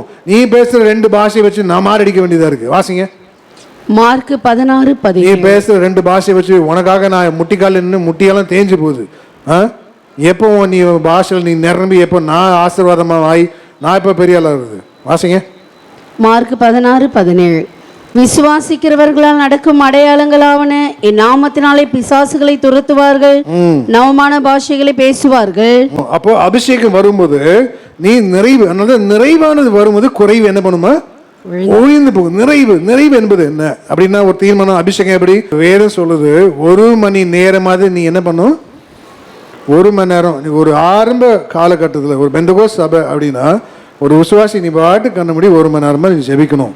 நீ குறைவு, உன் ஜெபம் குறைவு, அதனால தான் உன் வாழ்க்கையில் எல்லாமே குறைவு. ஜெபிக்காத பிள்ளைங்க நல்லா படிக்காதுங்க, ஜெபிக்காத பிள்ளைங்க நல்லா ஸ்போர்ட்ஸில் ஷைன் பண்ணாதுங்க, ஜெபிக்காத பிள்ளைங்களுக்கு நல்ல வேலை கிடைக்காது, ஜெபிக்காத பிள்ளைங்களுக்கு கல்யாணம் பண்ணால் கல்யாணத்தில் நிம்மதியே இருக்காது, ஜெபிக்காத விசுவாசி இருந்தானா அவன் எதுலையுமே ஜெயம் இருக்காது. இது உண்மை, இது சத்தியம். வேறு சொல்ல சத்தியத்தை அறிங்கள், சத்தியம் உங்களை விடுதலையாக்கணும். வாசிங்க. 1 மணி நேரமாக வீழ்த்திருக்காரு. நீ எவ்வளோ நேரம் ஜெபிக்கிற? எதுக்கு உனக்கு பரிசு தவி கொடுத்துருக்காரு? நீ 1/4 மணி நேரம் ஜெபிக்கிறதுக்கா? நீ 1/2 மணி நேரம் ஜெபிக்கிறதுக்கா? நீ இந்த புதிய ஆண்டில் தேவன் இடைப்படுகிறார். உன் வாசல்கள் திறக்கணும். நீ 1 மணி நேரம் நீ ஜெபிக்கணும். ஒரு நாளும் தேவன் உன்னை உயர்ந்த ஸ்தானத்துக்கு கொண்டு போக முடியாது. வாசிங்க. மத்தேயு 26:40. பின்பு அவர் சீஷரிடத்தில் வந்து அவர்கள் நித்திரை பண்ணுகிறதை கண்டு பேதுருவை நோக்கி, நீங்கள் 1 மணி நேரமாவது என்னோடு கூட விழித்திருக்க கூடாதா? அப்போ சத்ரு உன் தோளின் மேல் கை போடாதபடிக்கு, உன் வேலை ஸ்தலத்தில் வராதபடிக்கு, உன் பிசினஸில் மேல் கை போடாதபடிக்கு, உன் விவசாயத்தில் கை போடாதபடிக்கு, உன் புருஷன் மேல் கை போடாதபடிக்கு, உன் மனைவியின் மேல் கை போடாதபடிக்கு, உன் பிள்ளைகள் மேல் கை போடாதபடிக்கு, உன் ஊழியத்தின் மேல் சத்துரு கை மேலே போடாதபடிக்கு. கை போடுவானா போட மாட்டானா? யாருக்கா தெரியுமா? கை போடுற சத்தியம் தெரியுமா தெரியாதா? பிசாசு வந்து நினைச்சு யார் பக்கத்தில்? தேவன் பக்கத்துலேயே. அப்போ உன் பக்கத்தில் எவ்வளோ பெரிய பிசாசு நிற்கும்? அப்போ பிசாசு வந்து கேட்குது, ஆண்டர் கேட்குறாரு, பாத்தியா யோபு? ஏம்மா என் ஆளை பாத்தியா? நான் கேட்குறேன். நம்ம ஆள்கிட்ட அப்படி தான் பேசினால புரியும். என் ஆளை பாத்தியா? பிசாசு சேலஞ்ச் பண்ணுது. பார்த்தேன், ஆள் சும்மா அவனை சேவிக்கிறான். ஆனால் எல்லாம் பட்டியல் போட்டு சரி ரைட்டு. இப்போ எல்லாம் என் கையிலேருந்து இப்போ எல்லாம் யார் கையில் இருக்கு? கை தான் மாறிச்சுங்க. கை மாறிச்சு. தெரியுமா கை மாறிச்சுன்னா என்னென்னு? கை மாறிச்சுன்னுவாங்க. கை கட்டினது வாய் கட்டலை, அதான் கை மாறிடுச்சு. கை மாறிடுச்சு. அதான் பிசாசு கை போட்டுருவான். நீ 1 மணி நேரம் ஜெபிக்கல இந்த புதிய வருஷத்துல, நீ தேவன் எச்சரிக்கிறார். தேவன் ஆசீர்வதிக்க தான் விரும்புகிறார். அதனால தான் தேவன் இப்படி கடினமாக பேசுகிறார். வாசிங்க. யோபு படிக்கட்டுமா? யோபு 1:11. ஆனால் உம்முடைய கைகளை நீட்டி அவனுக்கு உண்டானவையெல்லாம் தொடுவீரானால் அப்பொழுது அவன் உமது சமூகத்துக்கு எதிரே உம்மை தூஷிக்கானோ பாரும் என்றான். சாத்தானை நோக்கி, இதோ அவனுக்கு உண்டானவையெல்லாம் உன் கையில் இருக்கிறது. யார் கையில மாறிடுச்சு? தேவன் கையிலேருந்து அவன் கைக்கு போயிடுச்சு. கை மாறிடுச்சு. கதை என்னாச்சு? வாசிங்க. அவன் மேல் மாத்திரம் கையை நீட்டாதே என்றார். அப்பொழுது சாத்தான் கர்த்தருடைய சந்நிதியை விட்டு புறப்பட்டு போனான். பின்பு ஒரு நாள் யோபுடைய குமாரரும் அவன் குமார்த்திகளும் தங்கள் மூத்த சகோதரன் வீட்டிலே புசித்து திராட்சரசம் குடிக்கிற போது. அதனால்தான் நிறைய நாங்கள் ஜெபிப்போம். ஏன் ஜெபிப்போம்? நிறைய பேர் அம்மா அப்பா பக்தியாக இருந்தால் பிள்ளைங்க பக்தியாகவே இருக்காது. நிறைய பேர் என்ன பண்ணுவாங்க? பிள்ளைகளுக்காக ஜெபிப்பாங்க. பிள்ளைகளுக்காக கிருபை. அதனால எங்களை நீ நிறைய ஜெபிக்கணும். பிள்ளைங்க அதுக்கு ஞானம் வர வரைக்கும் அந்த கிருபை தாயோடு சந்திப்பான். இப்போ தேவன் இடைப்படுகிறார். அப்போ தேவன் சொல்லுகிறாரு, இப்போ நிறைவான அபிஷேகம் நிறைவாக வரும்பொழுது தேவன் அடைக்கப்பட்ட வாசல்கள் திறக்கும் என்று தேவன் கற்றுக் கொடுக்கிறார். இந்த புதிய வருஷத்துல 2026 அப்படின்னா நீ 1 மணி நேரம் விழித்திருக்கணும். 1 மணி நேரம். யாரு? விசுவாசி. ஊழியம் பண்ற நீ 3 மணி நேரம் மாதிரி நீ ஜெபிக்கணும். இதே குண்டு சட்டி நீ ஓட்டக்கூடாது. தேவன் என்னோட பேசுகிறார், இடைப்படுகிறார். நீ ஜெபிக்காமையே நீ வந்து இந்த குண்டு சட்டியை சொல்லக்கூடாது. எங்கள் அம்மா எப்பவுமே சொல்லுவாங்க, ஏடா குண்டு சட்டி மத்தியில் ஊழியம் செய்கிறேன்னு. வழங்குதா? என்னோட ஊழியம் பண்ணவங்களாம் பெருசாக இருப்பாங்க, தடியா. எங்கள் அம்மாவுக்கு என்ன, நான் ஆலன் பால் மாதிரியும் ஆகணும். அப்போ இன்னொருத்தர் பெரியவர் இருக்காரு, பால் தின்னுக்கிற மாதிரி ஆகணும். நீ அப்படியும் ஆக மாட்டேன், காசும் சம்பாதிக்கல, நீ ஊழியம் பண்ணி நீ கொஞ்சம் பேர் தான் பிரசங்கத்தை கேட்குறான். என்ன பண்ண எவ்வளோ பூஸ்ட் பண்ணுறாங்க பாருங்க. சின்ன வயசுலேயே அடி மேலே அடி. ஐயோ ஆண்டவர் தாங்க முடியலையா? ஆலன் பால் மாதிரியும் ஆக மாட்டேன். அதனால் இப்போ தேவன் வந்து குவான்டிட்டி பார்க்கல, என்ன பார்க்குறாரு? குவாலிட்டி. நல்ல தரமான பிள்ளைகள் இருந்தால் போதும். ஒரு பிள்ளை பெற்று எடுத்தால் நல்ல தரமான முத்து போல 10 பிள்ளை மூதேரி நாதேரி மாதிரி பிள்ளையை எடுத்துட்டு நாங்கள் மாரடிக்க வேண்டியதாக இருக்குது. நீ ஒழுங்காக பிள்ளையை வளர்க்காம எல்லாம் சபையில் வந்து சேர்த்துருவான். பாஸ்டர் சொல்லு, என் பிள்ளையை ஊழியத்துக்கு அனுப்புகிறேன். அவர் இப்போ தான் 2 கொலை பண்ணிட்டு ஜெயிலேருந்து வெளியே வந்திருப்பாரு. இவனை வந்து நான் ஊழியக்காரனை மாற்றுறதுக்கு எவ்வளோ நாள் ஆகும்? பாஸ்டர், என் பொண்ணு வந்துட்டா, எங்கே வந்துட்டா, இப்போ ஊழியம் செய்ய போகிறான். வாழ வேண்டிய வீட்டில் வாழலை, இங்கே வந்து ஊழியம் செய்கிறதுக்கு என்னதுக்கு? இப்போ எல்லாம் பாருங்கள், பாஸ்டர் ஊழியத்துக்கு வர சப்பன் ஒருத்தன் நொண்டி வந்தானோ ஊழியத்துக்கு ஒப்பு கொடுத்தா. நல்ல பிள்ளையை ஒப்பு கொடுக்கறதுக்கு எந்த பிள்ளையை ஒப்பு கொடுக்குறாங்க ஊழியத்துக்கு? நல்ல உன் பிள்ளைய நீ இப்போ எப்படி? இப்போ தேவன் இடைப்படுகிறார். அதனால தான் தேவன் கற்றுக் கொடுக்குறார். அபிஷேகம் நிறைவாக வரும்போது குறைவானது ஒழிந்து போகும். வாசிங்க. 1 கொரிந்தியர் 13:10. 1 கொரிந்தியர் 13:10. நிறைவானது வரும்பொழுது குறைவானது ஒழிந்து போம். அப்போ அபிஷேகம் ரொம்ப முக்கியம். இப்போ அடுத்த பாயிண்ட் தேவன் சொல்கிறார், இங்க பெரிதும் அனுகூலமான கதவுகள் எனக்கு ஆக திறக்கப்பட்டிருக்கு. வாசிங்க. யாருக்கு அனுகூலமான கதவுகள்? பிரதிகூலமான கதவுகள் ஒரு மனுஷனுடைய வாழ்க்கையில இருக்கு. எங்க போனாலும் நடக்காது, கிடைக்காது, முடியாது, வாய்க்காது, திறக்காது. இது போகாது, செயல்படாது. யார்கிட்டயே ஒரு நல்ல ஆலோசனை கேட்டு பாருங்க, இருக்கிற பல்பையும் ஃபியூஸையும் பிடிங்கி விட்டுருவான். உன்னை தேடி நான் வந்தேன், நல்ல ஆலோசனை சொல்வேன்னு பார்த்தா இவன் என்ன பண்ணா, இருக்கிற ஃபியூஸையும் பிடிங்கி விட்டான். அனுகூலமான வாசல்கள், பிரதிகூலமான வாசல்கள் தான் இப்போ எல்லாமே.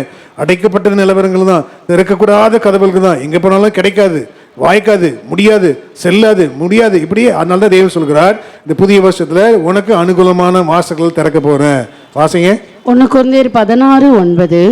ஏனெனில் இங்கே பெரிதும் அனுகூலமான கதவு எனக்கு திறக்கப்பட்டிருக்கிறது, விரோதம் செய்கிறவர்களும் அநேகர் இருக்கிறார்கள். ஏன் விரோதம் செய்கிறவர்கள் அநேகமா இருக்கிறார்கள்? நம்முடைய வாழ்க்கையில நன்மை செய்கிறவர்களை காட்டிலும் விரோதம் செய்கிறவர்கள் ஜாஸ்தி. நீங்க எல்லாம் கற்றுக்கொள்ளுங்க, நன்மை செய்கிறவர்களை காட்டிலும் நம்முடைய வாழ்க்கையில் நமக்கு விரோதம் செய்கிறவர்கள் ஜாஸ்தி ஜாஸ்தி. எல்லாமே வேதம் சொல்லுது. உன் வீட்டாரே உனக்கு எங்கேயுமே பிரச்சனையிலே, உன் வீடு தான் உனக்கு எதிரியே. மகனே மகளே கேள், உன் வீடு தான் ஊழியம் தான் வீடு. வந்துட்ட உன் வீட்டாரே, உன் வீடு தான் உன் வீடு, இங்கே தான் உனக்கு பிரச்சனையே. உன் வீட்டாரே உனக்கு சத்ரு. ஆண்டு சொல்லிடுவார். நல்லா கற்றுக்கொள்ளுங்க. ஏன் ஆண்டு எனக்கு கற்றுக் கொடுத்தார். நான் டியூஸ்டே சர்ச்சில் இருப்பேன் ஊழியத்தில், வென்ஸ்டே சர்ச்சில் இருப்பேன் பைபிள் ஸ்டடியில், ஃப்ரைடே ஃபாஸ்டிங் சர்ச்சில் இருப்பேன், சாட்டர்டே காத்திருப்போம் கூட்டம் சர்ச்சில் இருப்பேன், சண்டே காலையிலேருந்து நைட் வரைக்கும் சர்ச்சில் இருப்போம். வாரத்தில் எத்தனை நாள்? 7 நாள், 5 நாள் நாங்கள் சபையிலே இருப்போம். எத்தனையோ வருஷம். இப்போ ஆண்டு சொன்னார், உன் வீட்டாரே உனக்கு சத்ரு. எனக்கு கொடாச்சல் கொடுத்தது அவங்கள மாதிரி யாருமே கிடையாது. சும்மாலாம் இல்லை, அப்படியே நிற்க வச்சு அந்த காலத்தில் அப்படியே பற்ற வைப்பாங்க தெரியுமா, அந்த மாதிரி. திரும்பினா பற்ற வச்சிருவான், நடந்தா பற்ற வச்சிருவான், பேசினா பற்ற வச்சிருவான், சிரிச்சா பற்ற வச்சிருவான். ஏன் பொக்கையாவே போக முடியும்? சோத்திரம் சித்தன்னு கூட சொல்ல முடியாதா? சோத்திரம் பிறன்னு சொல்ல முடியாதா? பேசினா பற்ற வச்சிருவான். என்ன பண்ணாலும் காருன்னு பட்டா பற்ற வச்சிருவான், ஷூ போட்டால் பற்ற வச்சிருவானுங்க. இவர் பாரு செருப்பு இல்லாமல் ஊழியம் பண்ண மாட்டானுங்க. எப்படி இருக்கு பாருங்க, ஏற்றி தானுங்க எல்லாம். வாசிங்க மத்தேயு 10:36. ஒரு மனுஷனுக்கு சத்துருக்கள் அவன் வீட்டாரே. அதே போல உன் புருஷன் தான் உனக்கு பிரச்சனையே, உன் மனைவி தான் உனக்கு பிரச்சனையே, உன் பிள்ளைங்க தான் பிரச்சனையே, உன் சொந்தக்காரர் தான் உன் வீடு உனக்கு பிரச்சனையே, உன் சொந்தம் தான், வேற யாருமே கிடையாது. ஞானமா நடக்கணும், ஞானமா. அதனால தான் தேவன் இடைப்படுகிறார். இப்போ தெய்வம் சொல்ற அனுகூலமான வாசல்கள் திறக்கும் போது, இப்போ பாருங்க, மோசே கடந்து போகிறான், பார்வனிடத்துல பேசுறான். பார்வன் என்ன சொல்றான், நீங்க போங்க அப்படின்வா, பெண்கள் பிள்ளைகளை கொண்டு போகாதுன்னுவான். திருப்பி அடுத்த நாள் போய் மோசே பேசுவான், என் ஜனங்களை விடுன்னு. அப்போ என்ன சொல்லுவான், நீங்கள் போகலாம், ஆடு மாடுகளை மாத்திரம் விட்டுட்டு போங்கன்னுவான். இப்படியே போங்க போங்க போங்கன்னு சொல்லுவானே தவிர அவன் ஜனங்களை விடுகிறதே இல்லை. இப்போ ஆண்டு என்ன பண்ணாரு, 9 வாதை பெரிய பெரிய அற்புத அடையாளம் செஞ்சுட்டு அவங்களை பார்த்து, உங்கள் தலையெழுத்து அவ்வளோதான், நீங்கள் செங்கல் எடுத்து கிடங்க அப்படியா சொன்னார்? அப்படியா சொன்னார்? தேவன் அப்படி சொன்னா அவர் தேவனே அல்ல. அப்படின்னா பிசாசு 100 தரம் வந்தாலும் தேவன் 101 தரம் வருவார் இல்லையா? பிசாசு 1000 தரம் வரான், தேவன் 1001 தரம் வந்து நிற்பார். உன் பலவீனத்தில், உன் வியாதியில், திறக்கப்படாத சூழ்நிலையில், பிரதிகூலமான கதவுகள் அடைக்கப்பட்ட நேரத்தில், எனக்கு வழியே இல்லை நீ சொல்லும்போது, அதான் 1000 முறை பிசாசு வந்தால் தேவன் 1001 முறை வந்து நிற்பார் இல்லையா? தேவன் வந்து அற்புதம் செஞ்சாரா இல்லையா? வெளியே கொண்டு வந்தார் பாருங்க. இப்போ அதனால ஒரு தண்ணி எடுத்து ஒரு மண்ணில் ஊற்றினா அந்த இடம் எப்படி ஆயிருமா? ஒரு பக்கெட் ஃபுல்லாக தண்ணி எடுத்து ஒரு மண்ணில் ஊற்றினா எப்படி ஆயிரும்? சேர் ஆயிரும்.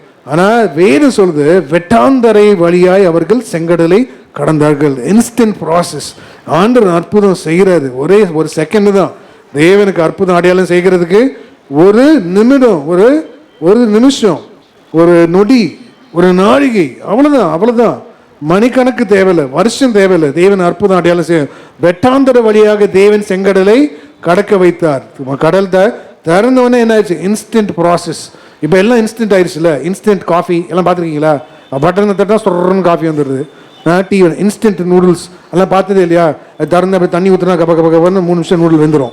அதெல்லாம் பார்த்ததில்ல. இன்ஸ்டன்ட், எல்லாம் இன்ஸ்டன்ட். இப்போ ஊழியக்காரனும் இன்ஸ்டன்ட்டு. 2 வருஷம் 3 வருஷம் படித்தவன்லாம் ஊழியக்காரன். இப்போ யாரும் பழைய சம்பளம் முறைச்சி பார்க்குறான், அப்படிலாம் இல்லை. கேளுங்க, படி நல்லது தான். ஆனால் நீ 2 வருஷம் 3 வருஷம் படித்து வர்றதில்ல ஊழியம். அடிப்பட்டு தோலை உரிச்சு உன்னை தேவன் என்ன பண்ணுறாரு, அனுபவத்து வழியாக கடந்து போய் அப்படியே வரவன் தான் ஊழியக்காரனா தேவன் நிலை நிற்க விரும்புகிறார். எங்கள் சர்ச்சில் 20 வருஷம் ஆச்சுன்னா நீ பிரதர். நீ என்ன பிரதர்? 25 வருஷம் ஆச்சுன்னா நீ பாஸ்டர். நான் யோசிச்சேன், அடேங்கப்பா நல்ல வேலை அந்த சர்ச்சில் நான் ஊழியம் பண்ணலன்னு. என்ன குழந்தை செத்தே போயிருப்பேன் நான். ஒரு ஊழியக்காருக்கு 10 வருஷம் டிரைவராக இருந்தே தாக்கு பிடிக்க முடியல. ஜீவன் தப்பி ஓடிப்போ அப்படின்னாரு, மலைக்கு ஓடி வந்துட்டேன் இல்லையா? உண்மைங்க. நான் தூதன் சொன்னான், ஜீவன் தப்பி இங்கேருந்து ஓடிது. நான் எங்கேயும் கேட்கல, எங்கே ஓட சொல்கிறேன், அந்த மலைக்கே ஓடி போனேன், சமபூமிக்கே ஓடல ஆண்டவரேன்னு சொல்லிட்டேன். பெரிய மலைக்கு ஆண்டவர் கொண்டு வந்துட்டார். நல்லா விசுவாசிங்க. அல்லேலூயா, அல்லேலூயா. அப்போ தேவன் இடைப்படுகிறார். அப்போ பாருங்க, இடைப்பட்டு மோசே வெட்டான் வயத்தை எடுத்துக்கலாம். வசனம் வாசிங்க. யாத்ராகமம் 15:19. பார்வோனின் குதிரைகள் அவனுடைய ரதங்களோடும் குதிரை வீரரோடும் சமுத்திரத்தில் பிரவேசித்தது. கர்த்தர் சமுத்திரத்தின் ஜலத்தை அவர்கள் மேல் திரும்ப பண்ணினார். இஸ்ரவேல் புத்திரரோ சமுத்திரத்தின் நடுவே வெட்டாந்தரையிலே நடந்து போனார்கள் என்று பாடினார்கள். தண்ணீர் ஊற்றப்படட்டும் சேராளுங்க, வெட்டாந்தர வழியா தேவன் அவர்களை நடத்தி சென்றார். அதனாலதான் வேதம் சொல்ற, எனக்கு மிகவும் ஆச்சரியமானவைகள் 3 உண்டு, புத்தி கெட்டாதவைகள் 4 உண்டு. அவையாவன இயேசுக்கு அநேக வழிகள் உண்டு. உனக்கு ஒரு வழி தான் தெரியும். ஏன், நீ உன் படித்த படிப்புக்கும் அனுபவத்துக்கும் நீ செய்கிற வேலைக்கும் உனக்கு தெரிஞ்ச வழி அவ்வளோதான். ஆனால் இயேசு தேவனுக்கு அநேக வழிகள் உண்டு. வாசிங்க. நீதிமொழிகள் 30:18. எனக்கு மிகவும் ஆச்சரியமானவைகள் 3 உண்டு, என் புத்தி கெட்டாத 4 உண்டு. ஆச்சரியமானவைகள் 3, புத்தி கெட்டாதவைகள் 4. அவையாவன ஆகாயத்தில் கழுகினுடைய வழி. ஃபர்ஸ்ட் ஆகாயத்தில் கழுகினுடைய வழி தேவன் இயேசு சொல்லுகிறார்.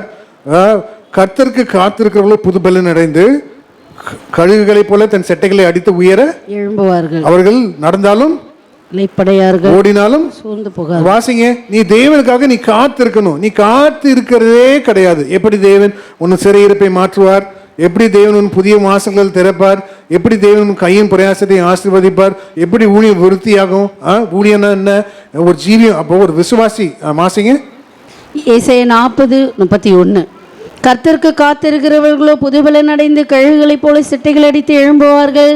அவர்கள் ஓடினாலும் இளைப்படையார்கள், நடந்தாலும் சோர்ந்து போகார்கள். அதனால தாயம் சொல்ற, மாத்தாலே நீ பல காரியத்தை குறித்து நீ என்ன பண்ற, கவலைப்படுகிற. ஐயோ இந்த வருஷம் எப்படி இருக்குமோ, ஐயோ என் பிள்ளையை எப்படி வளர்ப்பணும், என் புருஷனுக்கு ஒரு நல்ல வேலை இருக்குமா, ஆண்டவரே இந்த வியாதி குணமாகுமா, இந்த புதிய வருஷத்துல கடன் போயிருமா, இந்த புதிய வருஷத்துல அனுகூலமான வாசல்கள் தேவன் திறப்பாரா, இந்த புதிய வருஷத்துல என் ஊழியம் எப்படி இருக்குமோ. அதனால ஆண்டு சொல்றாரு, உன்னை பார்த்து தான் சொல்றாரு.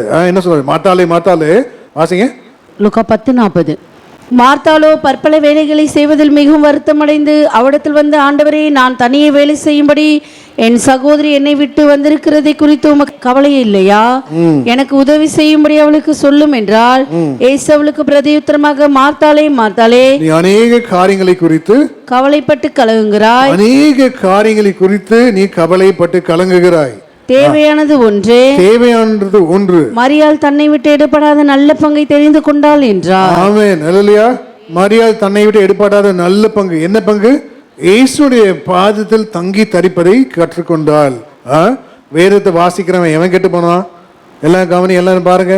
ஒரு நாளைக்கு எத்தனை அதிகாரம் வேதம் படிக்கிறோம்? வேதத்தை வாசிக்கிறவன் எவன் கெட்டு போனான்? ஜெபிக்கிறவன் எவன் கெட்டு போனான்? ஊழியம் செய்கிறவன் எவன் கெட்டு போனான்? சரித்திரம் இருக்கா? சொல்லுங்க. சரித்திரம் இருக்கா?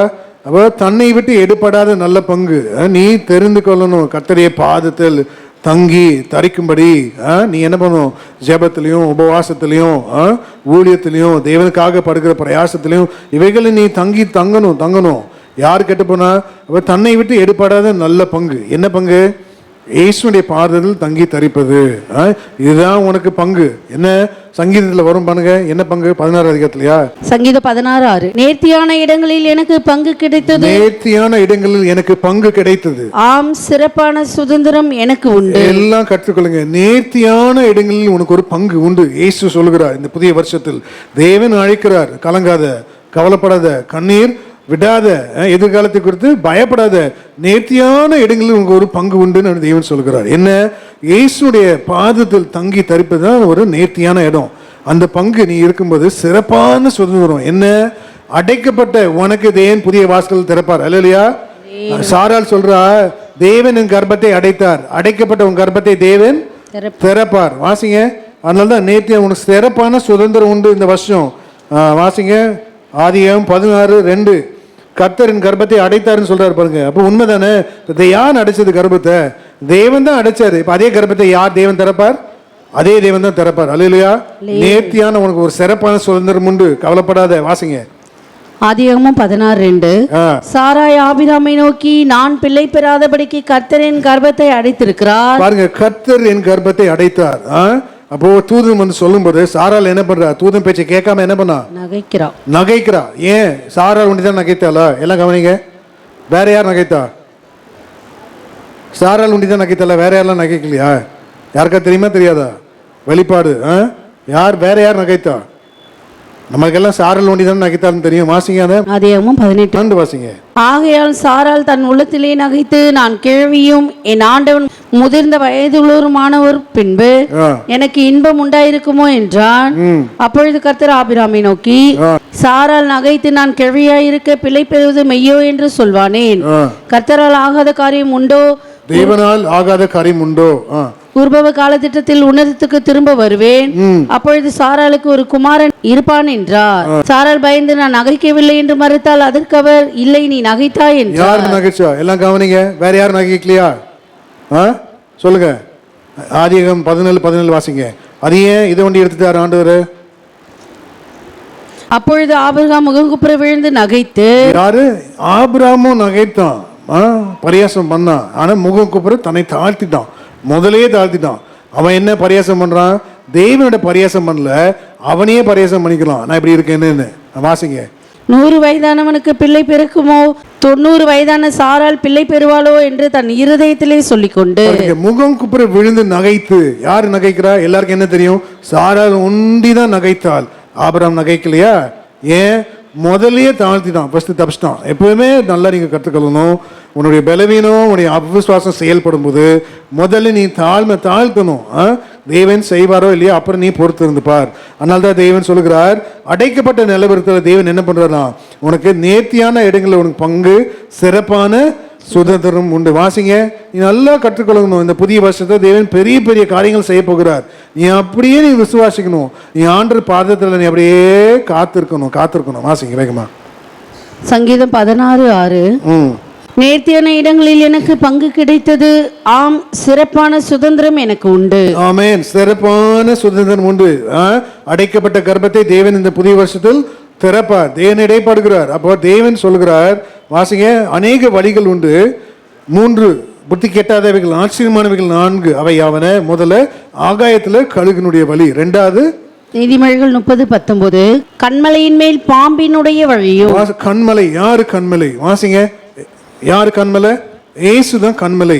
1 கொரிந்தியர் 10:4. வாசிங்க. யாரு அந்த கண்மலை? கண்மலையின் மேல் பாம்பினுடைய வழி. அப்போ நீ பக்தியா வாழணும்னு பிரயாசப்படும் போது, நீ உன் பிரதிஷ்டையில உண்மையா இருப்பேன்னு சொல்லும் போது, உன் பொருத்தனையை நிறைவேற்றுவேன் என்று சொல்லும் போது, ஆண்டவரே நான் ஒப்பு கொடுக்கிறேன், நான் அர்ப்பணிக்கிறேன் என்று சொல்லும் போது, கண்மலையின் மேல் பிசாசு தந்திரமா வருவான். யாரு? உன்னை கெடுக்க தான். வாசிங்க. எல்லாரும் ஒரே ஞானபானத்தை குடித்தார்கள், எப்படி எனில் அவர்களோடு கூட சென்ற ஞான கண்மலையின் தண்ணீரை குடித்தார்கள். அந்த கண்மலை கிறிஸ்துவே. கண்மலை யாரு? கிறிஸ்து. அப்ப தேவன் ஒரு வழி வைக்கும் போது அதை கெடுக்க பிசாசு வகை தேடுவான். பிசாசு யார? உன்னை கெடுக்க தான் வகை தேடுகிறான், வேற யாரையும் கெடுக்கல. நல்லா கற்றுக்கொள்ளுங்க. பிசாசு லூசிபர். யாருக்கு தெரியல? லூசிபர்னா தள்ளப்பட்ட தூதன். அவனுடைய சீஷர்கள்லாம் வந்து என்ன பண்ணாங்களா, ஒரு கூட்ட ஜனம் பஸ்ல போச்சான். பஸ் டிரைவரை வந்து கையை திருப்பி விட்டுச்சா, மொத்த பஸ் டிரைவரும் செத்து போயிட்டாங்களாம். உடனே வந்து சொல்லிச்சான் லூசிபர் கிட்ட, அதை எஜமா நாங்கள் இன்னைக்கு வந்து ஒரு 90 பேரை போட்டு தள்ளிட்டோம். உடனே லூசிபர், அப்படியா, சரி, சந்தோஷமே இல்லையா. அப்புறம் இன்னும் கொஞ்ச நேரம் போக ஒரு லாரி வந்துச்சான். இந்த லாரியில் 10 பேர், ஏத்தாப்பில் ஒரு காரு, 2 காரு அதே மாதிரி ஆக்சிடென்ட் ஆயிடுச்சு. எஜமா இந்த காரில் ஒரு 6 பேர், அந்த காரில் ஒரு 8 பேர், இந்த லாரியில் ஒரு 6 பேர் போட்டு தள்ளிட்டோம். ஆனால் பிரதான தள்ளப்பட்ட தூதன் லூசிபருக்கு வந்து சந்தோஷமே இல்லையா. அப்படியான்னு, என்ன நம்ம எஜமானுக்கு சந்தோஷமே இல்லைன்னு கேட்டுச்சான். என்ன? ஊழியக்காரங்க, தள்ளப்பட்ட தூதங்க நிறைய ஊழியக்காரங்க இருக்காங்க. அந்த தூதங்களாம் கேட்குதான், ஏன் நீங்கள் சந்தோஷமா இல்லை? என்ன சொல்லியிருக்கோம்? லூசிபர் தள்ளப்பட்ட தூதன் சொன்னாரா, அவங்களெல்லாம் எப்படி இங்கே வருவாங்கன்னு எனக்கு தெரியும். ஒரு கூட்டம் போது பாரு, ஒயிட் அண்ட் ஒயிட்டில் அங்கே போகிறான் பாரு, அந்த பைக்கில் ஒயிட் அண்ட் ஒயிட்டில் ஒரு கூட்டம் போது பாரு, இந்த பழைய வண்டியில் ஒயிட் அண்ட் ஒயிட்டில் ஒரு கூட்டம் போது பாரு, இந்த காரில், அந்த பஸ்ஸில் ஒயிட் அண்ட் ஒயிட் பாரு, அதுங்க தான் இங்கே வரணும்னு சொல்லிச்சான். தெரியுதா? புரியுதா இல்லையா? புரியுதுல்ல? அப்போ எவ்வளோ ஜாக்கிரதையாக இருக்கணும் நீ. கண்மலையின் மேல் பாம்பினுடைய வழி. பிசாசு எவனை விளங்கலாமோ என்று வகை தேடி சுற்றி திரிகிறான். ஒன்னதான் ஒன்ன பரிசுத்த குலைச்சலாக்க, உன் பரிசுத்தத்தை கெடுக்க, உன் ஊழியத்தை அவமானமாக்க, உனக்கு இடரல் உண்டாக்க, உன் சாட்சியை கெடுக்க, உன் குடும்பத்துல சமாதானத்தை கெடுக்க ஒன்னதான், வேற யாருமே இல்லை. யாரு? ஒன்னு. அவன்லாம் ஏற்கனவே வந்துருவான். ஆனா அவங்கள நான் பார்க்கல. ஒரு கூட்டம் போது பாரு, அல்லேலியா கூட்டம். என்ன கூட்டம் சொல்லுங்க? நம்மளாம் என்ன கூட்டம்? அல்லேலியா கூட்டம். அல்லேலியா கூட்டம். நம்மளாம் என்ன கூட்டம் சொல்லுங்க? நல்ல வாயை திறந்து சொல்லி இங்கே அல்லேலியான்னு வீட்டில் தான் சொல்ல மாட்டேங்கிறீங்க. இங்கே சொல்லுங்க அல்லேலியா. நம்மளாம் என்ன கூட்டம்? அல்லேலியா கூட்டம். அந்த அல்லேலியா கூட்டத்தை போட்டு தள்ளிட்டு அப்படி தெரியுதா? அதனால கண்மலையின் மேல் பாம்பினுடைய வழி. வாசிங்க வேகமா. 1 பேதுரு 5:8. தெளிந்த புத்தியுள்ளவர்களாயிருங்கள், விழித்திருங்கள், ஏனெனில் உங்கள் எதிராளியாகிய பிசாசானவன் கர்ச்சிக்கிற சிங்கம் போல் எவனை விழுங்கலாமோ என்று வகை தேடி சுற்றி திரிகிறான். ஆமென். அப்ப தெளிந்த புத்தி, அதனால தேவன் இடைப்படுகிறார். தேவனுக்கு அநேக வழிகள் உண்டு. கண்மலையின் மேல் பாம்பினுடைய வழி. அடுத்தது வாசிங்க. நீதிமொழிகள் 30:19. நடுக்கடலின் கப்பலினுடைய வழியும். ஆமென். ரொம்ப ஆழமான இதான் ஆண்டு எனக்கே கற்றுக் கொடுத்தார். நான் தியானிக்க எந்த பிரசங்கத்தையும் கேட்கல, யாரையும் சொல்லி நான் கவனிக்கல. ஆண்டு ஜெபிக்க ஆண்டு எனக்கே கற்றுக் கொடுத்தார். பாருங்க, ஆண்டு இதை நடுக்கடலில் கப்பலினுடைய வழி. நடுக்கடல் அப்படி என்பது உன்னுடைய வாழ்க்கை நடுக்கடல். நீ வாழ்கின்ற வாழ்க்கை நடுக்கடல். அலைகள் வரும், புயல் வரும், உன்மேல் வந்து மோதும். ஆனா நடுக்கடல் கப்பலினுடைய வழி. கப்பல் எதை காண்பிக்கிறது? விசுவாச சபை ஒரு கப்பல். அதனால சபைக்கு நீ வந்துடணும், ஓடி வரணும். எங்க சபை கூடி வருகிறது போது எல்லாம் நீ சபைக்கு வரணும். எப்பெல்லாம் சபை வருது நீ அதை வரணும். ஃபர்ஸ்ட் கப்பல் சபை. நீ ஓடி வந்துடணும். எங்க டியூஸ்டே கூட்டம்னா வந்துடணும், வென்ஸ்டே பைபிள் ஸ்டடினா வந்துடணும், ஃப்ரைடே உபவாச கூட்டம் தான் வரணும், காத்திருப்பு கூட்டம் தான் வரணும். ஏன் எங்களுக்கு என்ன தலையெழுத்தா? அதான் கப்பல்னு சொல்றாரு. ஞாயிற்றுக்கிழமை பரிசுத்த ஓய்வு இல்லைன்னா நீ சபைக்கு வரணும். இங்கே தேவன் சொல்லுகிறார். அதே போல உன் சரீரம் விசுவாசமாகிய கப்பல். விசுவாசமாகிய இந்த கப்பலை நீ சேதப்படுத்தாத. நல் மனசாட்சின்னு உடன்படிக்கை. உனக்கு ஒரு நல்ல மனசாட்சியை சேதப்படுத்திடாத. இன்னைக்கு போயிட்டோம் சபைக்கு, இன்னொரு வாட்டி போகணும், இடம் கொடுக்காத. அதான் தேவன் கற்றுக் கொடுக்கிறார். போதும்னு சொல்லாதேன்ற ஆண்டவர். வாசிங்க. 1 தீமோத்தேயு 1:19. இந்த நல் மனசாட்சியை சில தள்ளிவிட்டு விசுவாசமாகிய கப்பலை சேதப்படுத்தினார்கள். அப்ப நடுக்கடலில் கப்பலினுடைய வழி என்பது உன் சபை ஒரு கப்பலாய் இருக்கிறது போல உன்னுடைய சரீரம் விசுவாசமாகிய கப்பல். இந்த விசுவாசமாகிய கப்பலை நீ சேதப்படுத்தக்கூடாது. என்ன சொல்லுது? நல் மனசாட்சி. நல்ல மனசாட்சி அப்படின்னா சின்ன பொய் கூட சொல்லக்கூடாது. எல்லாம் கவனிங்க. சின்ன பாவம் பெரிய தோல்வியை கொண்டு வரும். எல்லாம் சொல்லுங்க வாயத்தாந்து. சிறிய பாவம். எல்லாம் வாயத்தாந்து சொல்லுங்க. சிறிய பாவம் என் வாழ்க்கையில் பெரிய தோல்வியை கொண்டு வந்துவிடும். சிறிய பாவம் பெரிய தோல்வியை என் வாழ்க்கையில் கொண்டு வந்துவிடும். இது உண்மை. சின்னதுல. அதனால ஆண்டவர் எப்பவுமே சொல்ல, கொஞ்சத்துல உண்மையாருடா, பெருசெல்லாம் கேட்கல, கொஞ்சம் உள்ளதுன்னு இல்லதுன்னு சொல்லு. பொய்யே சொல்லக்கூடாது. கிறிஸ்தவன் ஆசீர்வாதம் குறைவு காணப்படுகிறதே ஏன்னா வாழ்க்கையில் பொய் தான் ஜாஸ்தி. நிறைய பொய். நிறைய நீ பொய் பேசக்கூடாது. பொய் பேச தேவன் அருவருக்கிறார். ஒரு பொய் சொல்றோம். ஒரு பேருக்கு புருஷன் கேட்கிறாரு, மனைவி அப்படியே உண்மையை சொல்லணும். மனைவி கேட்குறாங்க, புருஷமாருக்கு அப்படியே உண்மை சொல்லணும். பிள்ளைகள் அப்படியே உண்மையை சொல்ல பழகிக்கணும். பெற்றோர் இடத்துல ஊழியக்காரன் கேட்குறான், ஊழியக்காரி உங்கள்கிட்ட கேட்குறாங்க, நீ அவங்ககிட்ட உண்மையை சொல்லணும். நீ மறைக்கவே கூடாது. இப்போ அதனால தேவன் சொல்ற, கொஞ்சம் ஒரு பொய் சொல்கிறோம், ஒரு பொய் தானே இல்லை, என்ன இருப்பது. அப்புறம் கொஞ்ச நாள் கழிச்சு அது 2 பொய்யா மாறும். இவ்வளோ தானே. அப்போ அது 3 பொய்யாகும். இது என்ன? ஒரு பொய் பேசி அப்புறம் அதுதான் நல் மனசாட்சி கெட்டு போயிடுச்சுன்னா நீ பொய்க்கு பிதாவாக மாறிடுவேன். நீ யாருக்கு பிதாவாக மாறிடுவ? எதுக்குமே பிதா இல்லை. பொய்க்கிற ஆண்டு வசனம் என்ன அழகா இருப்பாங்க. பொய்க்கு பிதாடா நீ. பொய் மேலே பொய் பேசுறதுனால நீ தாண்டா பொய்க்கு பிதா, நீ தாண்டி பொய்க்கு பிதான்றது. வாயை திறந்தாலே பொய் பேசுற, உன்னை எப்படி ஆசீர்வதிக்க முடியும்னு தேவன் சொல்லுகிறார். வாசிங்க. அப்போ பொய்க்கு பிதாவா நீ மாறக்கூடாது இந்த காலவேளையில். இப்போ தேவன் சொல்லுகிறார், பொய் சொல்லுகிறவர்கள் அனைவரும் 2ஆம் அக்னி. அப்படின்னா தேவன் நரகத்தில் தள்ளிடுவாரு. நீ பொய் பேசினாலே நரகம். நீ ரொம்ப பெரிய வானத்தை கழிக்க ஊழியெல்லாம் பண்ண வேண்டாம். உண்மையை பேசுன்றாரு இந்த புதிய வருஷத்துல. இந்த 2026 ஆண்டு உண்மையை பேச பழகிக்கொள். வாயை திறந்து என்ன பேசணும்? உண்மை. உண்மை. வாசிங்க. வாயை திறந்து என்ன சொல்லணும்? உண்மையே பேசு. பொய் பேசாத, அது அவலட்சணம். உன் நல் மனசாட்சி செத்து போயிடும். நஷ்டம் வந்தாலும் நீ உண்மையை பேசு. வெளிப்படுத்தல் 21:8. பயப்படுகிறவர்களும் அவிசுவாசிகளும் அருவருப்பானவரும் கொலைபாதகரும் விபச்சாரக்காரரும் சூனியக்காரரும் விக்கிராராதனைக்காரரும் பொய்யர் அனைவரும் இரண்டு மரணமாகிய அக்கினியும் கந்தமும் எரிகிற கடலிலே பங்கடைவார்கள் என்றார். அதனாலதான் நாங்க நிறைய என்ன கவுன்சில் பண்ணுவோம். எல்லாம் வந்து கேட்பாங்க, ஐயா என் பிள்ளை 12th ஸ்டாண்டர்ட் பாஸ், நல்ல பாஸ் ஆயிட்டான், சரி என் பொண்ணு பாஸ் தப்பிச்சிட்டா, இப்போ என்ன பண்ண, நான் என்ன லாயர் படிக்க வைக்கலாம், நீ லாயர் படிக்க வைக்காதுன்னு சொல்லுவோம். ஏன் லாயர்னா நிறைய போய் பேசணும், செத்தா கண்டிப்பா நரகம் தான் இல்லை, நீ லா படிக்காத. இல்லை நான் அங்கே போய் நான் பக்தியாக இருப்பேன், நீ இங்கே போய் அங்கே போயா நீ பக்தியாக இருக்க முடியும், வேற வேலையே இல்லையா? ஆடு மேய்க்கிறவன ஆண்டு சொல்றாரு. தாவீது என்ன சொல்றான், தேவன் என் கைகளை போருக்கு என்னது போருக்கு பழக்கி வித்தார். ஒரு ஆடு மேய்க்கிறவன ஆண்டு இவ்வளோ ட்ரெயின் பண்றாரு.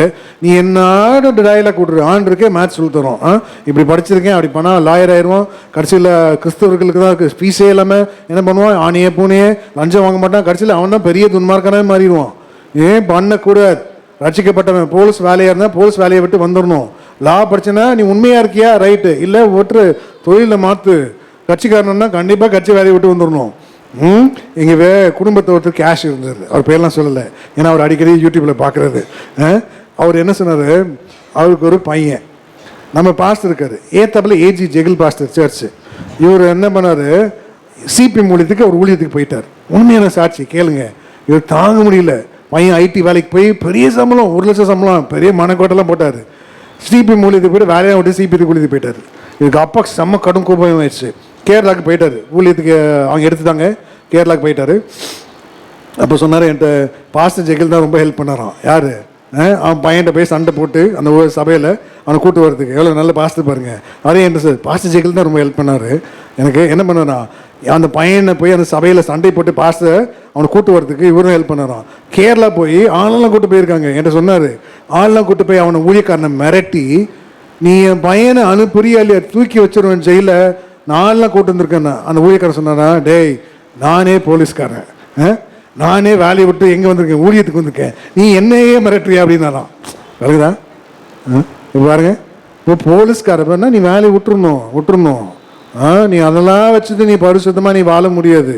அதனால நல்ல வேலை, பிள்ளை விஸ்காம் படிக்குது, படிக்காதேன்னு படிக்காத, உன் பிள்ளை அப்படி என்ன கொலைகாரப்படுத்துறதுக்கு அசிஸ்டன்ட் டைரக்டராக மாறிடுவோம், அது ஆண்டுக்கு தெரியும்.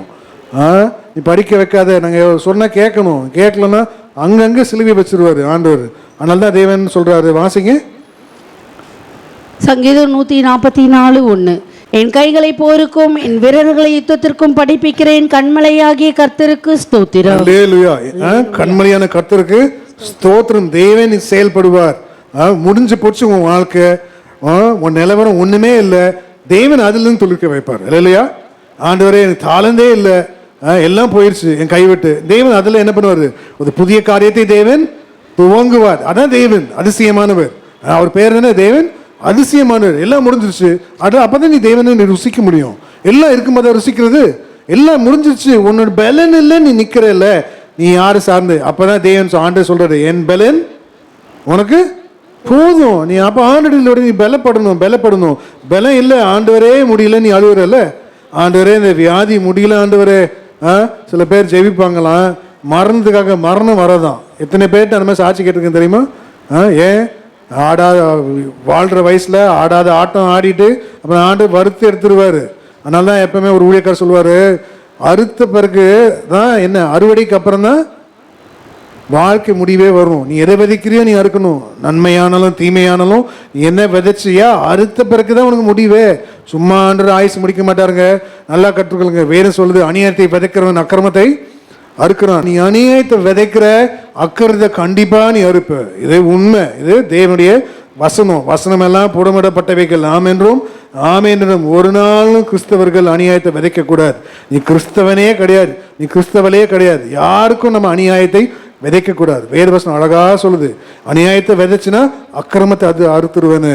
அதனால தான் ஆண்டவர் கற்றுக் கொடுக்கிறார், அநேக வழிகள் உண்டு.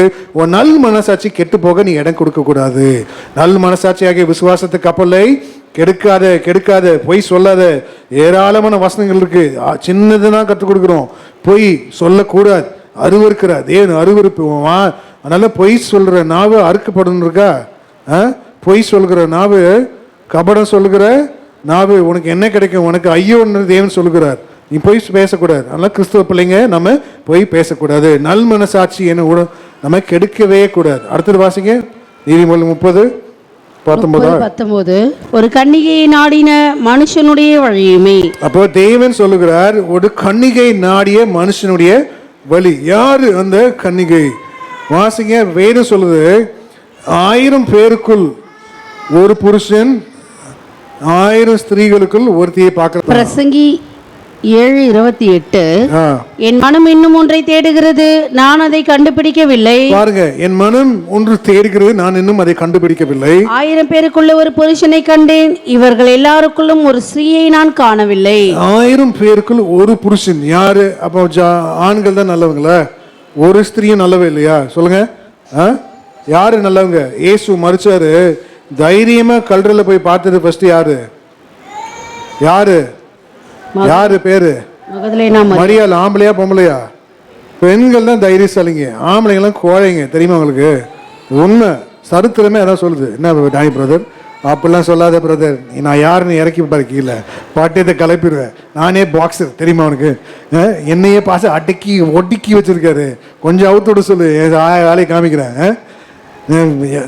நிஜமாலேயே பெண்கள் தான் தைரியசாலிங்க. ரொம்ப ரேர். ஆண்கள் தைரியமாக இருக்கிறது ரொம்ப ரேர். ஏன்? கல்றில் முதல்ல போய் தைரியமாக பார்த்ததே பெண்கள் தான். வாசிங்க, என்ன சாட்சி பாருங்க, ஆண்டு கொடுக்குறாரு பாருங்க.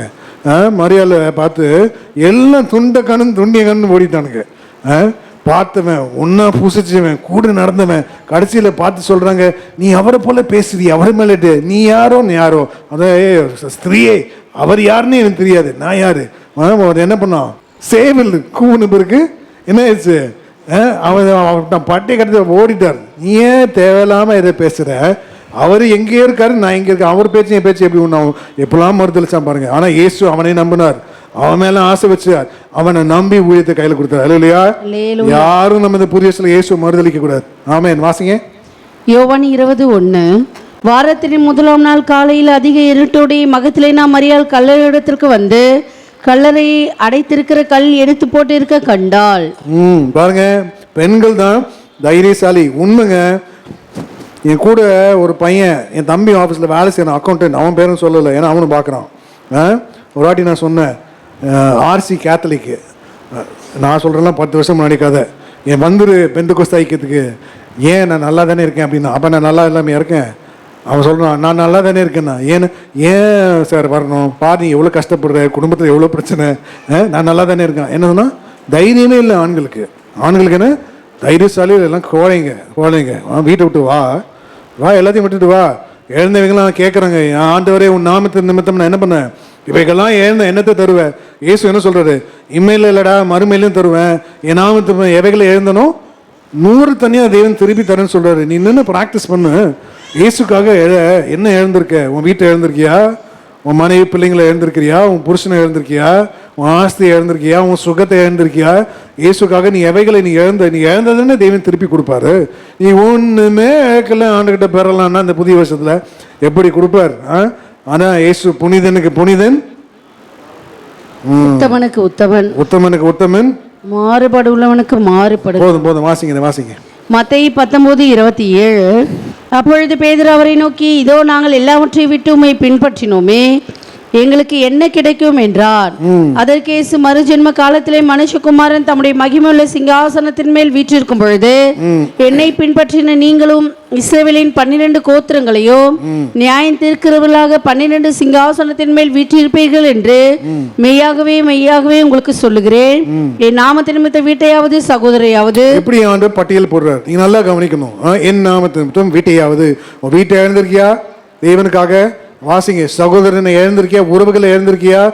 வாசிங்க. சகோதரையாவது, தகப்பனையாவது, இயேசுக்காக தேவனுக்காக உன் தகப்பன் தாயினை எழுந்திருக்கியா? மனைவியாவது, அந்த உறவே வேண்டாம் ஆண்டவரே, உன் உறவு தான் வேணும் சொல்லிருக்கியா? மனைவியாவது, பிள்ளையாவது, நிலங்களையாவது விட்டவன் எவனோ அவன் 100 தன்னை அடைந்து நித்திய ஜீவனை சுதந்திரித்துக் கொள்வான். நான் எல்லாத்தையும் நான் பெற்றுக்கொண்டேன். எல்லாம் நம்புங்க, விசுவாசிங்க. எவைகளான எழுந்தோம் தேவன் எல்லாத்தையும் கையில் திருப்பி கொடுத்துட்டார். எவைகளான எழுந்தோம் பட்டியல் போட்டனோ எல்லாம் தேவன் எனக்கு கொடுத்துருக்கிறார், உனக்கும் கொடுப்பார். அதனால தான் நீ தைரியமா இருக்கணும். அப்போ தேவன் சொல்லுகிறார், அப்போ ஒரு கன்னிகை நாடிய ஒரு மனுஷன். அப்ப யாரு அந்த மனுஷன்? இயேசு தான் அந்த மனுஷன். யாரு அந்த மனுஷன்? இயேசு. ஒரே ஒரு மனுஷன் நல்லவன் அப்படின்னா இயேசு தான்.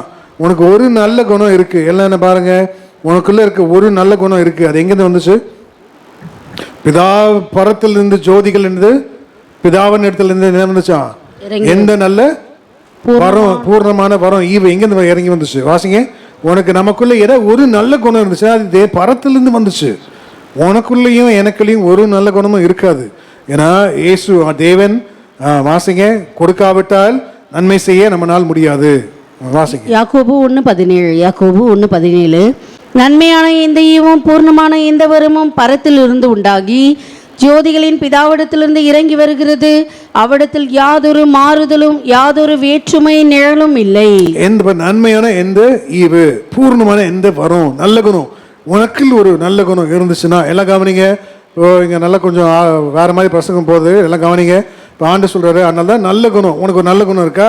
அதனால ஆண்டு சொல்றாரு, நீ அல்ல உன் வாயிலே புறத்தியானே உன்னை புகழட்டும். நீ நல்லவன் நீனே சொல்லாத, எனக்கு கொடுக்குற குணம் நீனே சொல்லாத, நான் நல்லா தேவனுக்காக இப்படி நிற்கிறேன்னு சொல்லாதேன்றாரு ஆண்டவர்.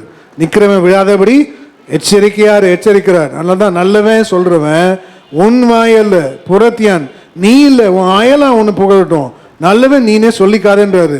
அதனால தான் ஒரு கன்னிகை நாடிய ஒரு புருஷன் என்பது இயேசுவை நாடி. கன்னிகைன்னா சபை எப்படி இருக்கணும்? நம்ம இயேசுவை நாடி போகணும். வாசிங்க. நீதிமொழிகள் 27:2. உன் வாயல்ல புறத்தியானே உன்னை புகழட்டும், உன் உதடல்ல அந்நியனே உன்னை புகழட்டும். இந்த வருஷம் ஜனங்கள் புகழட்டும். இயேசுக்காக பா என்ன நல்ல ஊழியம் செய்யறாங்க, இயேசுக்காக என்ன நல்ல விசுவாசி, நல்ல பெயர் எடுக்கிறது யாரு? நீ இல்லை, ஒன்னும் இல்லை, ஜனங்க மற்றவங்க புகழட்டும். நல்ல ஸ்திரீ, நல்ல புருஷன், நல்ல பிள்ளைகள், நானே நல்லவன் நீயே நல்லவன் சொல்லாத, நீ தான் பெரிய ஐயக்கினே மாறி விடுவே. அப்படியே தேவன் இடைப்படுகிறார். நீயே நல்லவன் வாயத்திலிருந்து ஒரு நாளும் நம்ம சொல்லக்கூடாது. அப்ப தேவன் சொல்கிறார், ஒரு கன்னிகை நாடிய புருஷன் என்பது பவுல் சொல்றாரு, யாருக்காக நியமிக்கப்பட்ட? ஒரே கிறிஸ்து என்னும் புருஷனுக்கு நியமிக்கப்பட்ட கன்னிகை யாரு? சபை தான். சபை. நீ பேசுகிறானும் கேட்கிற நீ இவை நாடி. இயேசுக்கு அநேக வழிகள் உண்டு, அது ஒரு வழி தான். இந்த வழி அதை பத்தி நம்ம தியானிக்கிறோம். வாசிங்க. 2 கொரிந்தியர் 11:2. நான் உங்களை கற்புள்ள கன்னியாகிய கிறிஸ்து ஒரே புருஷனுக்கு ஒப்பு கொடுக்க நியமித்தபடியால் போதும். இங்க வந்து நீதிமொழிகள் 30:19. நீதிமொழிகள் 30:19. ஒரு கன்னிகையை நாடிய மனுஷனுடைய வழியுமே. இதான் ஒரு கன்னிகை நாடிய மனுஷனுடைய வழி. அப்ப பேசுகிறான்னு கேட்க நீயும் சபை என்ன? கன்னிகை, சேஸ்ட் வெர்ஜின். நீ கரைப்படாமல் இருக்கணும். அதான் தேவன் கற்றுக் கொடுக்கிறார். கரைப்பட்டு எல்லாம் கவனிங்க. ஒவ்வொரு நாளும் இப்போ நிறைய நான் காலையில் சொன்ன மாதிரி சில சபை 2025ஆம் ஆண்டு சில சபைகள் ஒரு நாள் முழுவதும் சுத்திகரிப்பு. எங்கள் வீட்டிலலாம் நாங்கள் சுத்திகரிப்பு வச்சுருந்தோம் ஒரு நாள் முழுவதும். சில சபையில் 3 நாள் சுத்திகரிப்பு, சில சபையில் 30 நாளும் சுத்திகரிப்பு, காலையிலும் சாயங்காலமும் சுத்திகரிப்பு. இல்லை, கரை திரை வரக்கூடாது. சுத்திகரிப்பு என்பது இப்போ நம்ம அவயத்தில் எது நம்மை சுத்திகரிக்கிறது? சொல்லுங்க. நம்ம அவயத்தில் எது சுத்திகரிக்குது? ரத்தத்தை எது சுத்திகரிக்குது? சொல்லுங்க மைக்ல. கிட்னி தான் சுத்திகரிக்கும். மெயின் ஃபில்ட்ரேஷன் அதுதான். இல்லை, கிட்னி சுத்திகரிக்கும். அதே தினமும் சுத்திகரிக்கும். அப்ப சுத்திகரிப்பு என்பது உனக்குள் எனக்குள் தினமும் நடக்கணும். சுத்திகரிக்கணும். நீ உன்னையே நீ சுத்திகரித்து கொண்டே இருக்கணும். இயேசு மணவாளன் முன்பாக நிற்கும்போது அதனால பாருங்க, அபிமான ஸ்திரீ எஸ்தர் என்ன பண்ண? 6 மாதம் சுத்திகரிப்பு, இன்னொரு 6 மாதம் ராஜா முன்னாடி நிற்கிறதுக்கு 12 மாசம் ஃபுல்லா தன்னைத்தானே சுத்திகரித்தாள். வாசிங்க வேகமா. அப்போ இந்த புதிய வருஷத்துல தேவன் சிறைப்பட்ட அனுபவம் இருக்கும்போது தேவன் அனுகூலமான வாசல்கள் திறக்கணும்னா உன்னை நீயே சுத்திகரிக்கணும். 2026 வந்துச்சு, பக்தியா இருந்தோம், பக்தியா வேஷம் போட்டோம், தேவன் அந்த வேஷத்தெல்லாம் பார்க்குறாரு. ஆனா நீ தினமும் சுத்திகரித்துக்கொள். எஸ்தர் 2:12. ஒவ்வொரு பெண்ணும் 6 மாத வெள்ளை போல தைலத்தினாலும் 6 மாத சுகந்த வர்க்கத்தினாலும் ஸ்ரீகளுக்குரிய மற்ற சுத்திகரிப்பினாலும் ஜோடிக்கப்படுகிற நாட்கள் நிறைவேறி இவ்விதமாய் ஸ்ரீகளின் முறைமையின்படி 12 மாதமாக செய்யப்பட்டு தீர்ந்த பின்பு ராஜாவாகிய அகாஸ்வேருவிடத்தில் பிரவேசிக்க அவளுடைய முறை வருகிற போது போதும். அப்போ நீ எவ்வளவு மாசம் சுத்திகரிக்கணும்? நீ தினமும் சுத்திகரிக்க தேவன் விரும்புகிறார். அடுத்து வந்துருங்க. இதையே பார்த்தா நேரமாயிரும். இப்போ 2 கொரிந்தியர் 2:12 வாசிக்க. தேவன் எனக்கு என்ன பண்றதுங்க?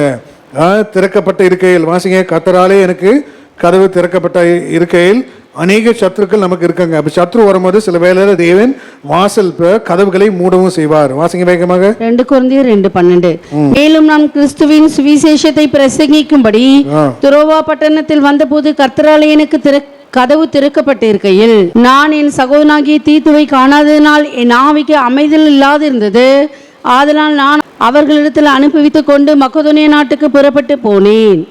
அப்போ நீங்க வாசிங்கன்னா கீழே தெரியும், சில வேளையில தேவன் சில வாசல்கள் திறக்கிறார்னா நீ அடைக்கப்பட்ட நிலவரத்திலிருந்து வெளியே வரதுக்கு. சில வேளை சத்து வரும்போது தேவன் வாசல்களை அடைப்பார். இப்போ நோவா பாருங்க, பேழைக்குள்ள வந்த பிறகு தேவன் என்ன பண்ணார்? கதவுகளை தேவனே அடைத்தார். பேழையின் கதவுகளை யார் அடைத்தார்? தேவன் அடைத்தார். சில வேளை தேவன் அடைப்பார். இங்கே போகாத, நீ ஜெபிச்சு கேட்கணும், ஜெபிச்சு வாயை திறந்து கேட்கணும். ஆண்டவரே, இந்த ஊழியத்துக்கு நான் போகலாமா? ஆண்டவரே, இந்த இடத்துல தெரு பிரசங்கம் நான் ட்ராக்ஸ் கொடுக்குறேன், இந்த தெருவில் நீ கொடுக்கலாமா? நீ ஜெபிச்சு கேட்கணும். நான் பழைய சபையில் இதெல்லாம் 10 வருஷத்துக்கு முன்பாக அன்றைக்கி தான் ட்ராக்ஸ் ஊழியம் பண்ண கூப்பிடுறாங்க. நல்லா எனக்கு கவனிங்க.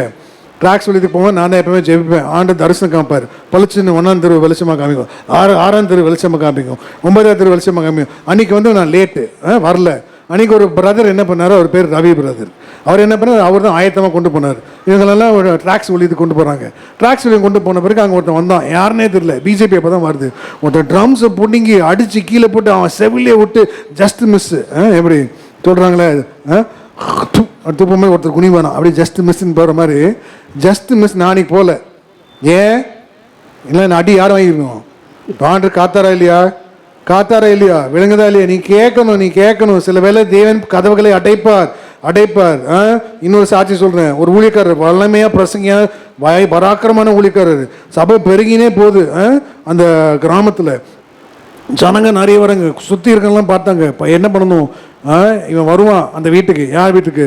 பிரதர் மோசஸ் வீட்டுக்கு ஊழியம் பண்ண வராரு. அந்த ஊழியக்காரன் இந்த 6 மணிக்கு வந்துடுவான். வந்தோடனே நீ என்ன பண்ண, கதவை சாத்திரு, போட்டுன்னு போட்டுருந்தாராம். ஊழியக்காரன் ஆள் செட்டப் பண்ணிட்டாங்க. அப்போ உதவி ஊழியக்காரர், இந்த மாதிரி பாஸ்டருக்கு உதவி ஊழியக்காரர் மோசஸ் மாதிரி ஒருத்தர்.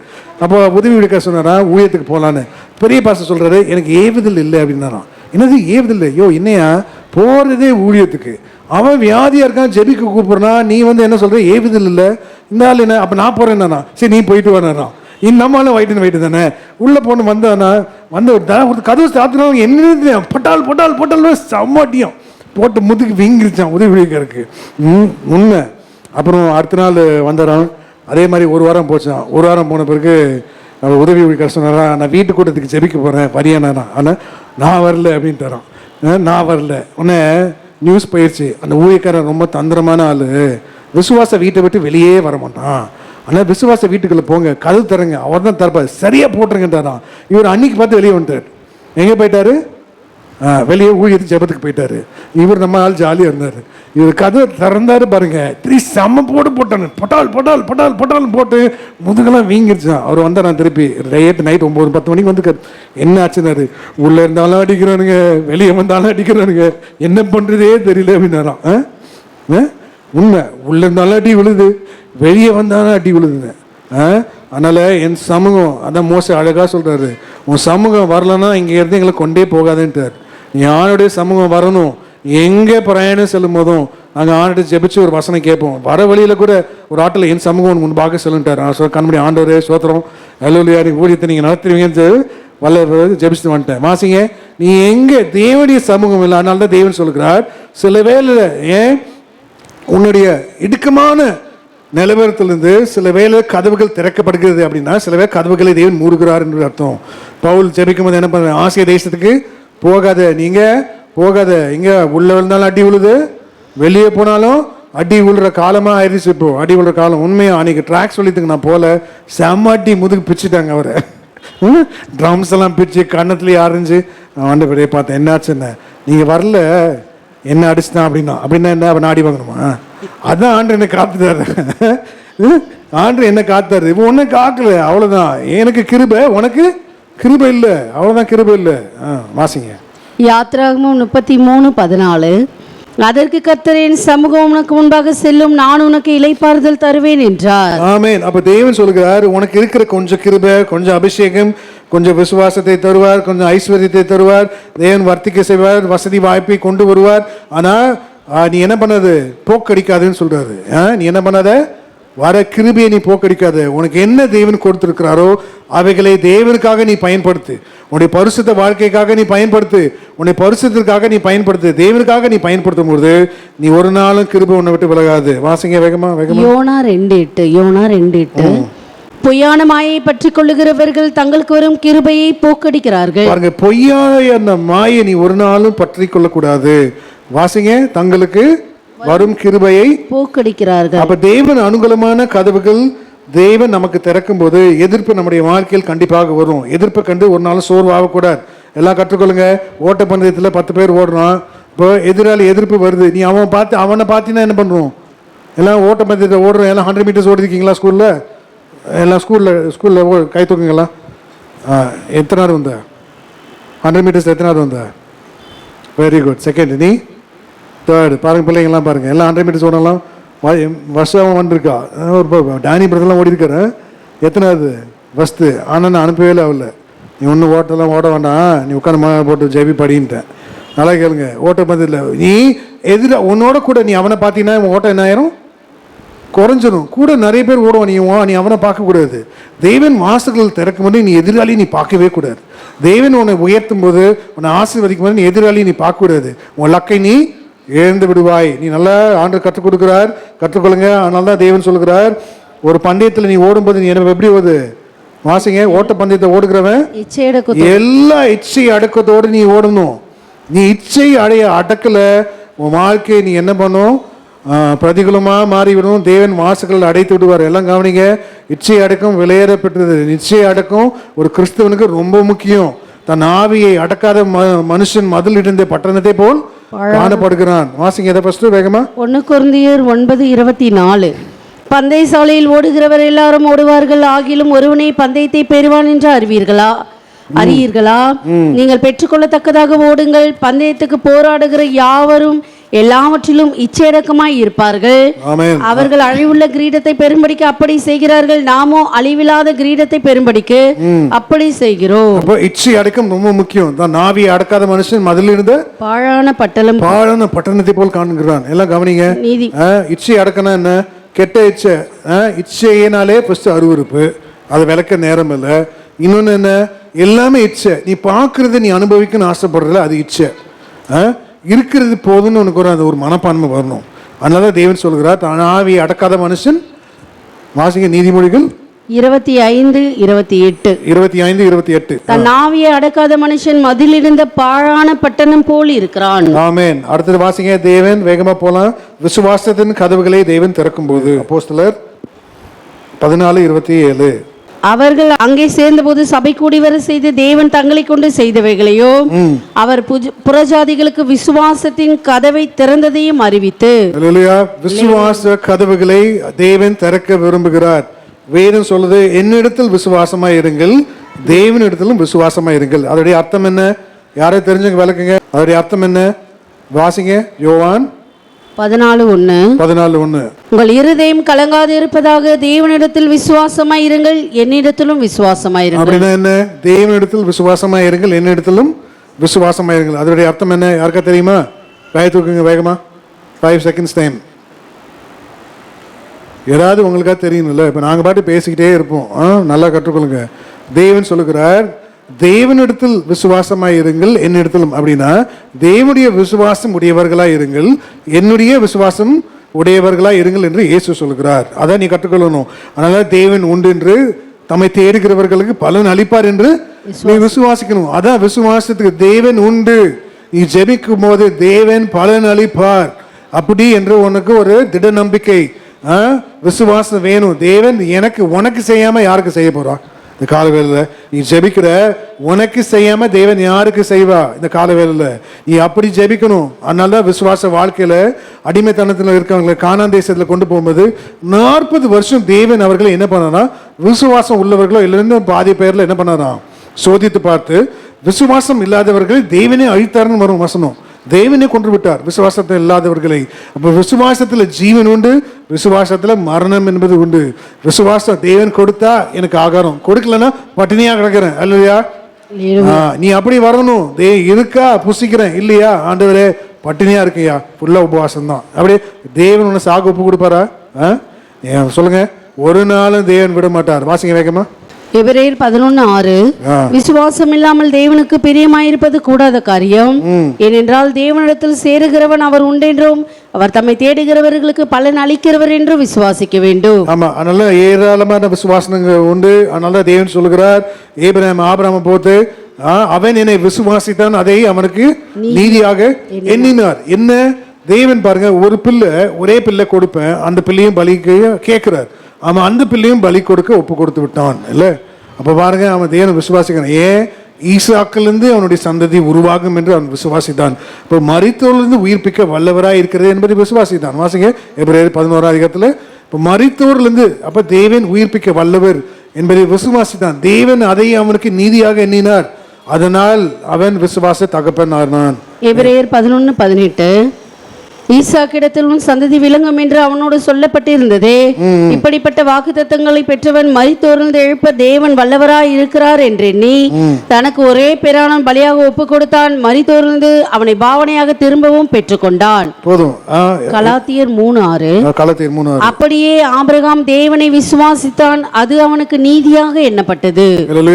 தேவன் எதை சொல்கிறாரோ உன் வாழ்க்கையில் நீ அப்படியே விசுவாசி, அதை தேவன் நீதியாக எண்ணினார். சங்கீதம் 78:23 வாசிங்க. இன்னும் ஒரு 5 நிமிஷம் முடிச்சிடலாம், பொறுமையா காத்துருங்க. சங்கீதம் 78:23. அவர் உயரத்தில் உள்ள மேகங்களுக்கு கட்டளையிட்டு வானத்தின் கதவுகளை திறந்து. எல்லாம் கவனிங்க, இவ்வளவு முக்கியமான பாயிண்ட்க்கு வந்துட்டோம். வானத்தின் கதவு ஃபர்ஸ்ட், ரெண்டாவது வானத்தின் பலகனி, மூன்றாவது வானத்தின் மதகு. வானத்தின் கதவு என்பது என்ன? வேதம் சொல்லுது, அதிகாலை மகனாகிய விடிவெளியே. விழுந்து போன தூதனுக்கு ஒரு பேர், என்ன பேரு? அதிகாலை மகனாகிய விடிவெளியே. அதனால தேவன் சொல்லுகிறார், அதிகாலை அப்ப நீ 6 மணிக்கு எழும்ப கற்றுக்கொள், அப்பதான் நீ 5 மணிக்கு எழும்புவ, அப்பதான் 4 மணிக்கு ஆண்டு மாற்றுவார். அதிகாலை மகனாகிய விடிவெளியே. வாசிங்க வேகமா. ஏசாயா 14:12. அதிகாலையின் மகனாகிய விடிவெளியே, நீ வானத்திலிருந்து விழுந்தாயே. அவனுக்கு பிசாசுக்கே ஒரு பேர், என்ன பேரு சொல்லுங்க? அதிகாலை. உனக்கு என்ன பேர்? நீ அதிகாலை கிடையாது, நீ ராத்திரி, அமாவாசை, சூனியம். என்ன சொல்லுவாங்க? வேற என்ன சொல்லுவாங்க? முழு நிலவு, என்ன சொல்லுவாங்க? அது பௌர்ணமி. எல்லாமே நீ அதிகாலை கிடையாது. இன்னைக்கு ஆண்டவர் பேர் இருக்கிறாரு. நீ அமாவாசையா இருக்கியா, பௌர்ணமியா இருக்கியா, என்ன இருக்கா, இல்லைன்னா அதிகாலையா இருக்கியா? நீ இந்த புதிய வருஷத்துல நீ எப்போ எழுமணும்? என்ன பிரதர்? அதிகாலையில். எப்போ? 4 மணி, 5 மணி, 6 மணியே உனக்கு கிடையாது. அதனால தான் தேவன் சொல்கிறார், உமது கிருபை காலைதோறும் புதியவைகள். வானத்தின் கதவு என்பது மன்னா இறங்குற நேரம். நீ அப்ப ஜெபிக்கணும். நீ அப்ப ஜெபிக்காம நீ ஊழியம் பண்ணாலும் ஊழியம் விருத்தி ஆகாது. நீ அப்ப ஜெபிக்காம நீ வேலை செய்யலாம் வேலை விருத்தி ஆகாது. நீ அப்ப ஜெபிக்காம உன் வியாதி குணமாகாது. நீ அப்ப ஜெபிக்காம தேவன் உனக்கு ஒரு உயர்வும் கொடுக்க மாட்டார். அதனால சின்ன பிள்ளைகளை என்ன ட்ரெயின் பண்ணுவாங்க? அதிகாலை எழும்பணும். நீ சின்ன பிள்ளை, நல்லா சின்ன பிள்ளையிலும் ஜெபிச்சா அவன் ஸ்கூலில் ஷைன் பண்ணுவான், படிப்பில் ஷைன் பண்ணுவான், ஸ்போர்ட்ஸில் ஷைன் பண்ணுவான், வேலை ஸ்தலத்தில் ஷைன் பண்ணுவான். குடும்பத்தில் என்ன பண்ணணும்? ஒரு இளைப்பாறுதல் இருக்கும். ஊழியத்தில் தேவன் பிரகாசிக்க வைப்பார். நீ ஜெபிக்காதவனை கொண்டு தேவன் ஒன்றும் செய்ய மாட்டார். அப்படின்னா என்ன? கற்றுக்கொள்ளுங்க. உனக்கு தாளந்து என்பது கிடைக்கும், தாளந்து இருக்கும். தாளந்துல நிற்கிறவனை பிசாசு தட்டி விடும். எல்லாம் கவனிங்க. தாளந்துல இருக்கிறவனை பிசாசு என்ன பண்ணும்? கிருபையில் நிற்கிறவன God favored David. God favored தேவனுக்கு கிருபையா இருந்தார். சவுலையோ தேவன் புறக்கணித்தார். ஆனால் சவுலும் அதே மாதிரி 40 வருஷம் ஊழியம் பண்ணான். தாவீதும் 40 வருஷம் தான் ஊழியம் பண்ணான். வாசிங்க வேகமாக முடிச்சிடலாம். அதான் வானத்தின் கதவு, அப்புறம் வானத்தின் பலகனி. வாசிங்க. மல்கியா 3:10. என் ஆலயத்தில் ஆகாரம் உண்டாயிருக்கும்படி தசம்பாகங்கள் எல்லாம் பண்டசாலையில் கொண்டு வாருங்கள். அப்பொழுது நான் வானத்தின் பலகணிகளை திறந்து இடம் கொள்ளாமற் போக மட்டும் உங்கள் மேல் ஆசீர்வாதத்தை வர்ஷிக்க மாட்டேனோ என்று அதனால் என்னை சோதித்து பாருங்கள் என்று சேனைகளின் கர்த்தர் சொல்லுகிறார். வேதம் சொல்றது உற்சாகமாய் கொடுக்கிற இடத்தில் தேவன் பிரியமாய் இருக்கார். வானத்தின் பலகணி என்பது தேவனுக்கு நிறைவா கொடுக்கணும், குறைவா கொடுக்க கூடாது. அடுத்தது வானத்தின் மதகு. அப்படின்னா நோவா பேழை எழும்ப தேவன் வானத்தின் மதகும் ஊற்றுகளை திறந்தார். வாசிங்க. ஆதியாகமம் 7:11. நோவாவுக்கு 600 வயதாகும் வருஷம் 2ஆம் மாதம் 17ஆம் தேதியாகிய அந்நாளில் மகா ஆழத்தின் ஊற்று கண்கள் எல்லாம் பிளந்தன, வானத்தின் மதகுகளும் திறவுண்டன. பாருங்க, வானத்தின் மதகு எதை காண்பிக்கிறது? எல்லாம் கவனிங்க, முடிக்க போறோம். இன்னும் ஒரு வருஷம் தான் இருக்கு. வானத்தின் மதகு எதை காண்பிக்கிறது? வானத்தின் மதகு என்பது பாருங்க, இப்போ தேவன் திறக்கும்போது உன் பேழையாகிய சரீரம் இங்கே அரராத் மலைக்கு போகணும். அதுதான் வானத்தின் மதகு, பரிசுத்த பூமிக்கு போகணும். கடைசி வருஷம் வாசிங்க 2 நாளாகவும் 4:22 வாசிங்க. 2 நாளாகவும் 4:22. பசும்பொன் கத்திகளையும் கலங்கங்களையும் கலயங்களையும் தூப கலசங்களையும் சாலமோன் பண்ணினான். மகா பரிசுத்த ஸ்தலத்தின் உட்கதவுகளும் ஆலயமாகிய வீட்டின் கதவுகளும். வேதம் சொல்லுது மகா பரிசுத்த ஸ்தலத்தின் உட்கதவுகள். அப்படின்னா தேவன் பார்க்கிறார் மகா பரிசுத்த ஸ்தலம். தேவன் உன் சரீரம் தான் ஆலயம். ஆலயம் அது தேவன் தங்கும் ஆலயம். எது வாசிங்க அந்த வசனத்தை. தேவன் தங்கும், நம்முடைய சரீரம் தான் தேவன் தங்கும் ஆலயம். மகா பரிசுத்த ஸ்தலத்தின் உட்கதவுகள் என்பது இப்போ தேவன் இடைப்படுகிறார். உன் உட்காருதலும் எழுந்தறுதலும், உன் பேச்சில், உன் சிரிப்பில், உன்னுடைய பானம் பண்ணுகிறதுல, உன்னை புசிக்கிறதுல. அப்புறம் தேவன் சொல்லுகிறார் உன்னுடைய பார்வையில் என்ன இல்லை, உன்னுடைய சிந்தனையில் நினைவுகளில் சொல்லுங்க. இப்போ இவைகள் எல்லாத்துலேயும் நீ எதை உன் நடையில், உன் உடையில், நீ புசிக்கிறதுல எல்லாத்துலேயும் அதில் ஒரு பரிசுத்தம் உண்டு. ஆலயம் என்பது உன் சரீரம். வாசிங்க வேகமா. 1 கொரிந்தியர் 3:16. நீங்கள் தேவனுடைய ஆலயமாய் இருக்கிறீர்கள் என்றும் தேவனுடைய ஆவி உங்களில் வாசமாய் இருக்கிறார் என்றும் அறியாதிருக்கிறீர்களா? அப்போ மகா பரிசுத்த ஸ்தலத்தின் உட்கதவுகள் என்பது உன்னுடைய சரீரத்தை தேவன் இடைப்படுகிறார். எல்லாம் கவனிக்க முடிச்சிட்டோம். உட்காருதல், எழும்புகிறதல். அப்புறம் தேவன் சொல்லுகிறார் நீ பானம் பண்ணுகிறதுலையும் என்ன பண்ணுறதுலையும் புசிக்கிறதுலையும். அப்போ தேவன் சொல்லுகிறார் உன்னுடைய நடையிலையும், உன்னுடைய உடையிலையும், உன்னுடைய பார்வையிலையும், உன்னுடைய எண்ணங்களையும், உன் நினைவுகளையும், உன்னுடைய தோற்றத்திலையும், உன்னுடைய சிரிப்பிலும், உன்னுடைய பேச்சிலும், இவைகள் எல்லாம். அதனால மோசையை பார்த்து தேவன் சொல்லுங்க. எல்லாம் என்ன நினைக்கிறாங்க, கெட்டதை பார்க்கல, தீமையானது பேசலை. நல்லது தான், நீ கெட்டதை பார்க்கக்கூடாது, தீமையானது பேசக்கூடாது. இவைகள்னால நீ பரிசுத்த குலைச்சல் ஆகாது. தேவன் மோசையை பார்த்து ஒன்னே ஒன்று தான் சொன்னார். என்ன சொன்னாரு, இந்த ஜனத்துக்கு முன்பாக நீ என்ன பண்ணல, பரிசுத்தம் பண்ணல. ஒரே லா பாயிண்ட் அடிச்சுட்டாரு, நீ கானான் தேசத்துக்குள்ள பிரவேசிக்க முடியாட்டாரு. வாசி முடிங்க. என்னாகமம் 20:12. என்னாகமம் 20:12. பின்பு கர்த்தர் மோசேயும் ஆரோனை நோக்கி, இஸ்ரவேல் புத்திரரின் கண்களுக்கு முன்பாக என்னை பரிசுத்தம் பண்ணும்படி நீங்கள் என்னை விசுவாசியாமற் போனபடியால் இந்த சபையாருக்கு நான் கொடுத்த தேசத்துக்கு நீங்கள் அவர்களை கொண்டு போவதில்லை என்றார். இருக்கலாம். பாருங்க, பரிசுத்த குலைச்சல் ஆயிடுச்சுல. ஒரே லா பாயிண்ட், ஒரே லா பாயிண்ட் ஆண்டு பிடிச்சா பாருங்க. எல்லாத்துலயும் ஒரு பரிசுத்தம் இருக்கு. ஏன் உன் அலங்கரிப்புல, உன் உடுப்புல, உன் தலை என்ன மாதிரி ஹேர் ஸ்டைல் பண்ற, நீ என்ன மாதிரி டை அடிக்கிற, என்ன மாதிரி கட்டுற, என்ன புசிக்கிற, நீ ஒரு தட்டு நிறைய புசிக்கிற. வீட்டுக்கு வந்துட்டாங்க யாரோ, நீ ஆகாரத்தை பாதியாக்கி அவனுக்கு கொடுத்துடணும். உன்னோட 1 மைல் நடந்த அவனோட நீ 2 மைல் நடக்க கூப்பிட்டா நீ நட. நீ வஸ்திரம் போட்டிருக்க, அவன் என்ன கேட்குறான், உன் அங்கேயும் கேட்டாலும் நீ கழட்டி கொடுத்துரு. நீ பார்க்கணும், உன் கையில் இதேன்னு ஒவ்வொரு நாளும் சோதிப்பார், நல்லா சோதிப்பார். இருக்கும்போது ஆண்டவரே இருக்கும்போது கொடுக்குறேன் அப்படிலாம் பரிசுத்த குலைச்சல் ஆகக்கூடாது. எல்லாம் எழுமி நிற்கலாம், எல்லாம் எழுமி நில்லுங்க. ஏன்னா நியூ இயர்க்கு தேவன் சபையை திடப்படுத்த, பலப்படுத்த விரும்புகிறார். இவ்வளோ ஆழமான வசனங்கள் முதல் சர்வீஸில் கொடுக்கல. நீங்கள் பாக்கியவான்கள், விசுவாசித்தவளே பாக்கியவதி, நீங்களாம் பாக்கியவான்கள். இவ்வளோ பொறுமையாக கர்த்தருடைய வார்த்தையை கேட்ட அனைவரும் உங்களுக்கும் தேவன் உங்களையும் ஆசீர்வதிப்பார். ஆசீர்வாதம் உங்கள் குடும்பத்தை தேடி வருது. அப்போது இந்த புதிய வருஷத்தில் பிரவேசிக்கிற நீங்களும் நானும் தேவன் சொல்கிறார் உனக்கு முன்பாக திறந்த வாசல் வச்சிருக்கிறேன். அப்படின்னா திறந்த வாசல்லாம் அடைக்கப்பட்ட கதவுகள் திறக்கணும். அதனால தான் திறந்த வாசல் என்பது அர்த்தம். வேதம் சொல்லுது வெண்கல கதவுகளையும் உடைத்து இரும்பு தாழ்பால்களை தேவன் முறிப்பார். சில வேளை கதவு திறக்கலன்னா தேவன் என்ன பண்ணுவானா, வெண்கல கதவுகளையும் இரும்பு தாழ்பாலையும் உடைப்பார். நம்முடைய வாழ்க்கையில தேவன் உடைக்க வந்திருக்கிறார். ஏன் எவைகள்லாம் தடை 2025 அவைகள் எல்லாம் தேவன் புதிய வாசல்கள் எல்லாம் மாறப்போக விரும்புகிறார். எவைகள்லாம் சிறைப்பட்ட அனுபவம் அவைகள் எல்லாம் தேவன் என்ன பண்ணணும், அஸ்திபாரங்கள் குலுங்க உனக்கு கதவுகளை திறக்க போகிறார். எந்த நிலவரத்தில் நீ இருக்கிற அடிமையானவனை தேவன் அரசால வைக்க முடியுமா? முடியும். ஏன் யோசேப்பை கொண்டு வந்தது போல உன்னுடைய பரிசுத்தம் விலையேற பெற்றது. நீ பரிசுத்தை நீ காக்கும் போது அடிமையான இருக்கவன் அரசால செய்யும் போது ஆண்டவரே என் சிறையிருப்பு மாறி என்னையும் அரசால வைப்பார் என்று விசுவாசத்தோடு அறிக்கை செய். இந்த காலவேளையில உன் கண்களை மூடு. ஒத்தாசை வரும் பர்வதங்கள் ஏறாக உன் கண்களை ஏறெடுத்து பார். நீ யாரையும் பார்க்காத, நிலவரத்தை யோசிக்காத, வருங்காலத்தை குறித்து கவலைப்படாத, எதிர்காலத்தை குறித்து பயப்படாத. கவலைப்படாத, என் பிள்ளைங்களோட வாழ்க்கை, புருஷனுடைய வாழ்க்கை, மனைவியுடைய வாழ்க்கை, எதிர்காலம் எப்படி இருக்குமோ ஆண்டவரே, வியாதியில சிக்கி தவிக்கிறேன்னு எதை குறித்து நீ கவலைப்படாத. தேவன் உனக்கு எனக்கு ஒரு புதிய வாசல்கள் திறக்க போகிறார். பல கதவுகள், அனுகூலமான கதவுகள் திறக்கப்பட போகிறது. பிரதிகூலமான கதவுகள் கிடைக்காது, முடியாது, செயல்படாது, இது தெரியாது, இது எங்க இருக்குது, இல்ல முடியல, அப்படி அல்ல, எல்லாம் முடியும்.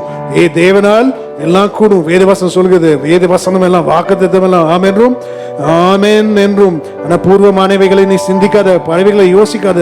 இந்த புதிய வருஷத்துல பிரவேசிக்கிற உன்னை என்னையும் தேவன் அழகா உன்னை ஏந்தி, உன்னை தாங்கி, உன்னை சுமந்து இந்நாள் வரைக்கும் தப்புவித்த தேவனை கைத்தட்டி நன்றி செலுத்துவோம். அந்த காலவேளை நன்றி நன்றி நன்றி ஆண்டவரே, நன்றி, நல்லவே, நல்லா கைத்தட்டு. கர்த்தர் இடைப்பட்டார். இந்த புதிய வருஷத்துல தேவன் என்னை கொண்டு பெரிய காரியங்கள், தடைப்பட்டது எல்லாமே தேவன் தடையை மாற்றி புதிய வாசல்கள் திறக்க போறதுக்காக ஆண்டு நன்றி செலுத்துவோம். சோத்திரம் சோத்திரம் சோத்திரம் சோத்திரம்.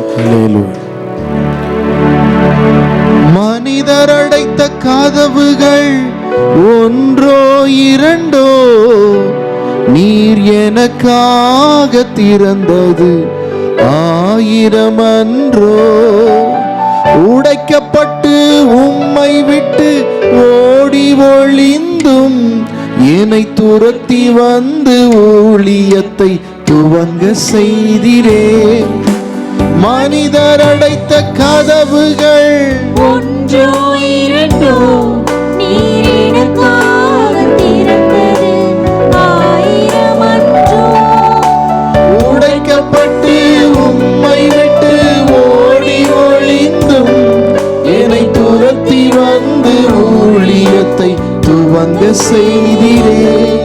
என் ஆதாரமே, என் ஆதரவே, அழைத்த அழைப்பின் காரணரே. சொல்லுங்க, என் ஆதாரமே, ஆமென், அழைத்த அழைப்பின் காரணரே.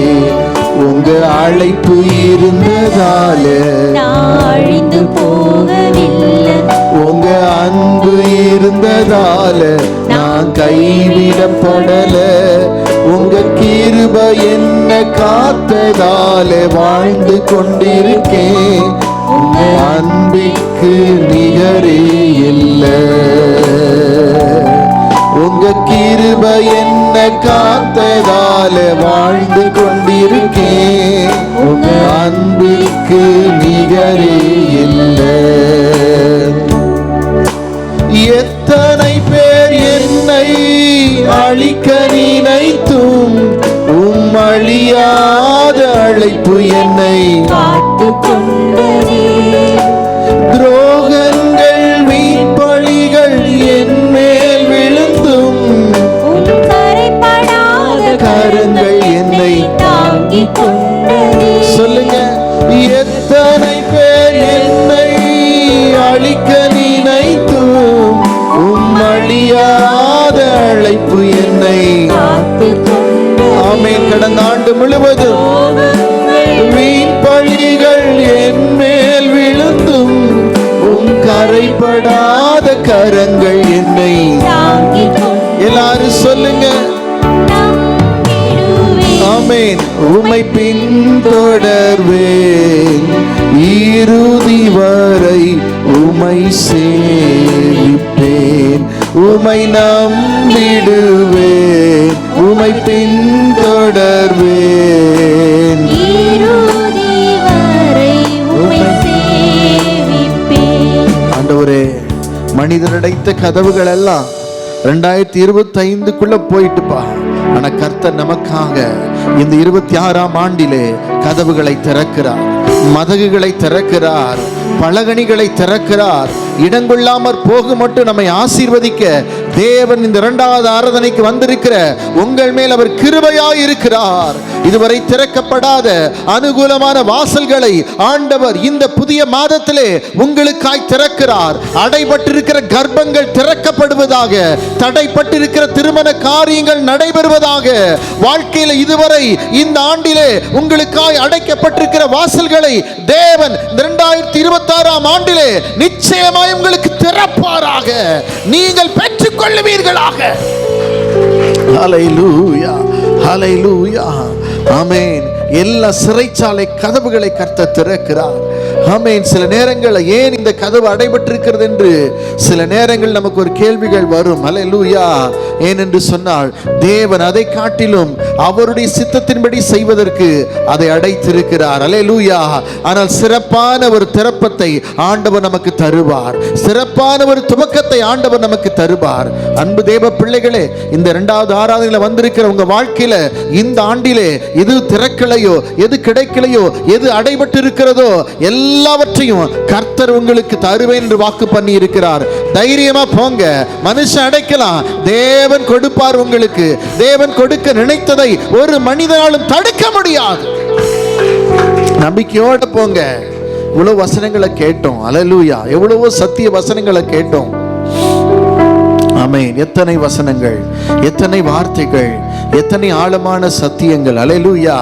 நீங்கெல்லாம் பைபிளை புரட்டணும், நோட்ஸ் எடுக்கணும், குறிப்பெடுக்கணும். சும்மா வந்துட்டு அப்படியே போகக்கூடாது.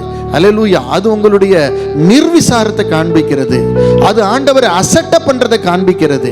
அல்லேலூயா. கவனத்தோட, பரிசுத்தத்தோட, பயத்தோட, நடுக்கத்தோட தேவ சமூகத்தில் நம்ம இருக்கணும். அல்லேலூயா. விசுவாச மக்களே, 2025 அப்படி இருந்துட்டோம், அனலும் இல்லாம குளிரும் இல்லாம. ஆனா 26ல நீங்கள அனலா இருக்கணும். ஆமென். தாகமுள்ளவன் மேலதான் தண்ணீரை ஊற்றுவாரு, வறண்ட நிலத்துல ஆறுகளை உண்டாக்குவாரு. அல்லேலூயா. நீங்க தாகத்தோட இருந்தீங்கன்னா ஆண்டவர் உங்களுடைய வாழ்க்கை வறண்டு போனாலும் அதில் ஆறுகளை உண்டாக்கி தருவார். ஆமென். எல்லாரும் ஜாக்கிரதையோட, பயத்தோட, நடுக்கத்தோட, வசனத்துக்கு பயந்து நடுங்குகிறவனை கர்த்தர் நோக்கி பார்ப்பாராம். கர்த்தர் நோக்கி பார்ப்பாராம். அல்லேலூயா. வேதத்தை கேளாதவனுடைய ஜெபம் அருவருப்பு என்று வசனம் சொல்லுகிறது. வசனம் கேட்க பிடிக்கலையா? வசனம் உங்களுக்கு போர் அடிக்குதா? வசனம் உங்களுக்கு டைம் ஆயிடுச்சுன்னு சொல்றீங்களா? உங்க ஜெபத்தை கர்த்தர் கேட்க மாட்டாரு. உங்க ஜெபம் கர்த்தருக்கு பிரியம் கிடையாது. அல்லேலூயா. நீ தலைகீழ நின்னாலும் அந்த ஜெபத்தை கர்த்தர் கேட்க மாட்டாரு. அன்பு தேவனுடைய பிள்ளைகளே, வசனம் யாக்கோபுல சொல்லப்பட்டிருக்கு, அவர் வசனத்தில் நம்மளை ஜெனிப்பித்தாராம்.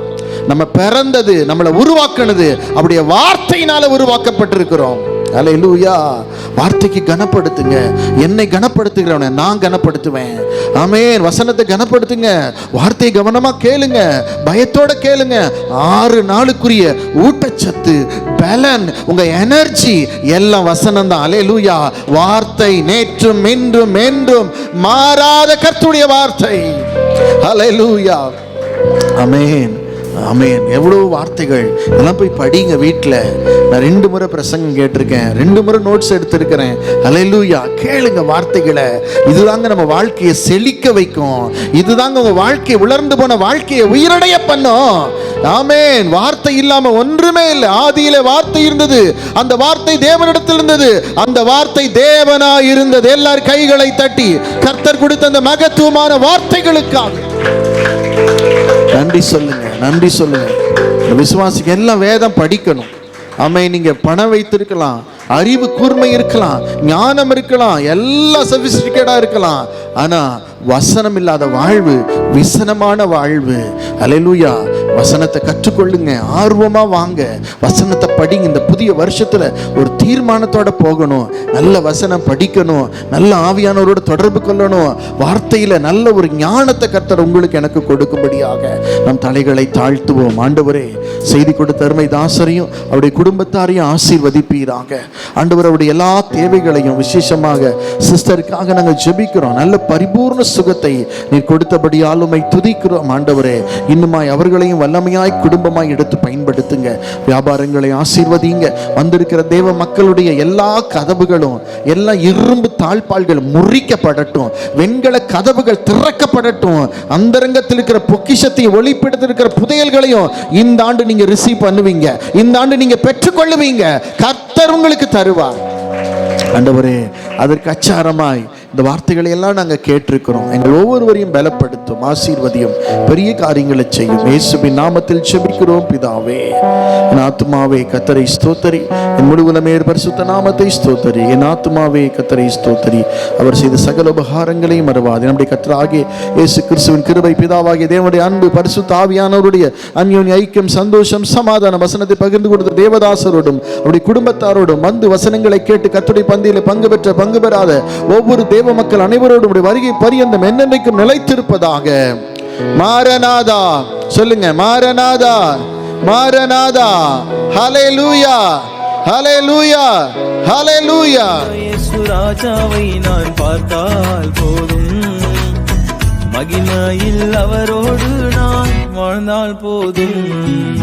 ஆயத்தமாகணுமே, இன்னும் ஆயத்தமாகணுமே, உன் வருகைக்காக ஆயத்தமாகணுமே.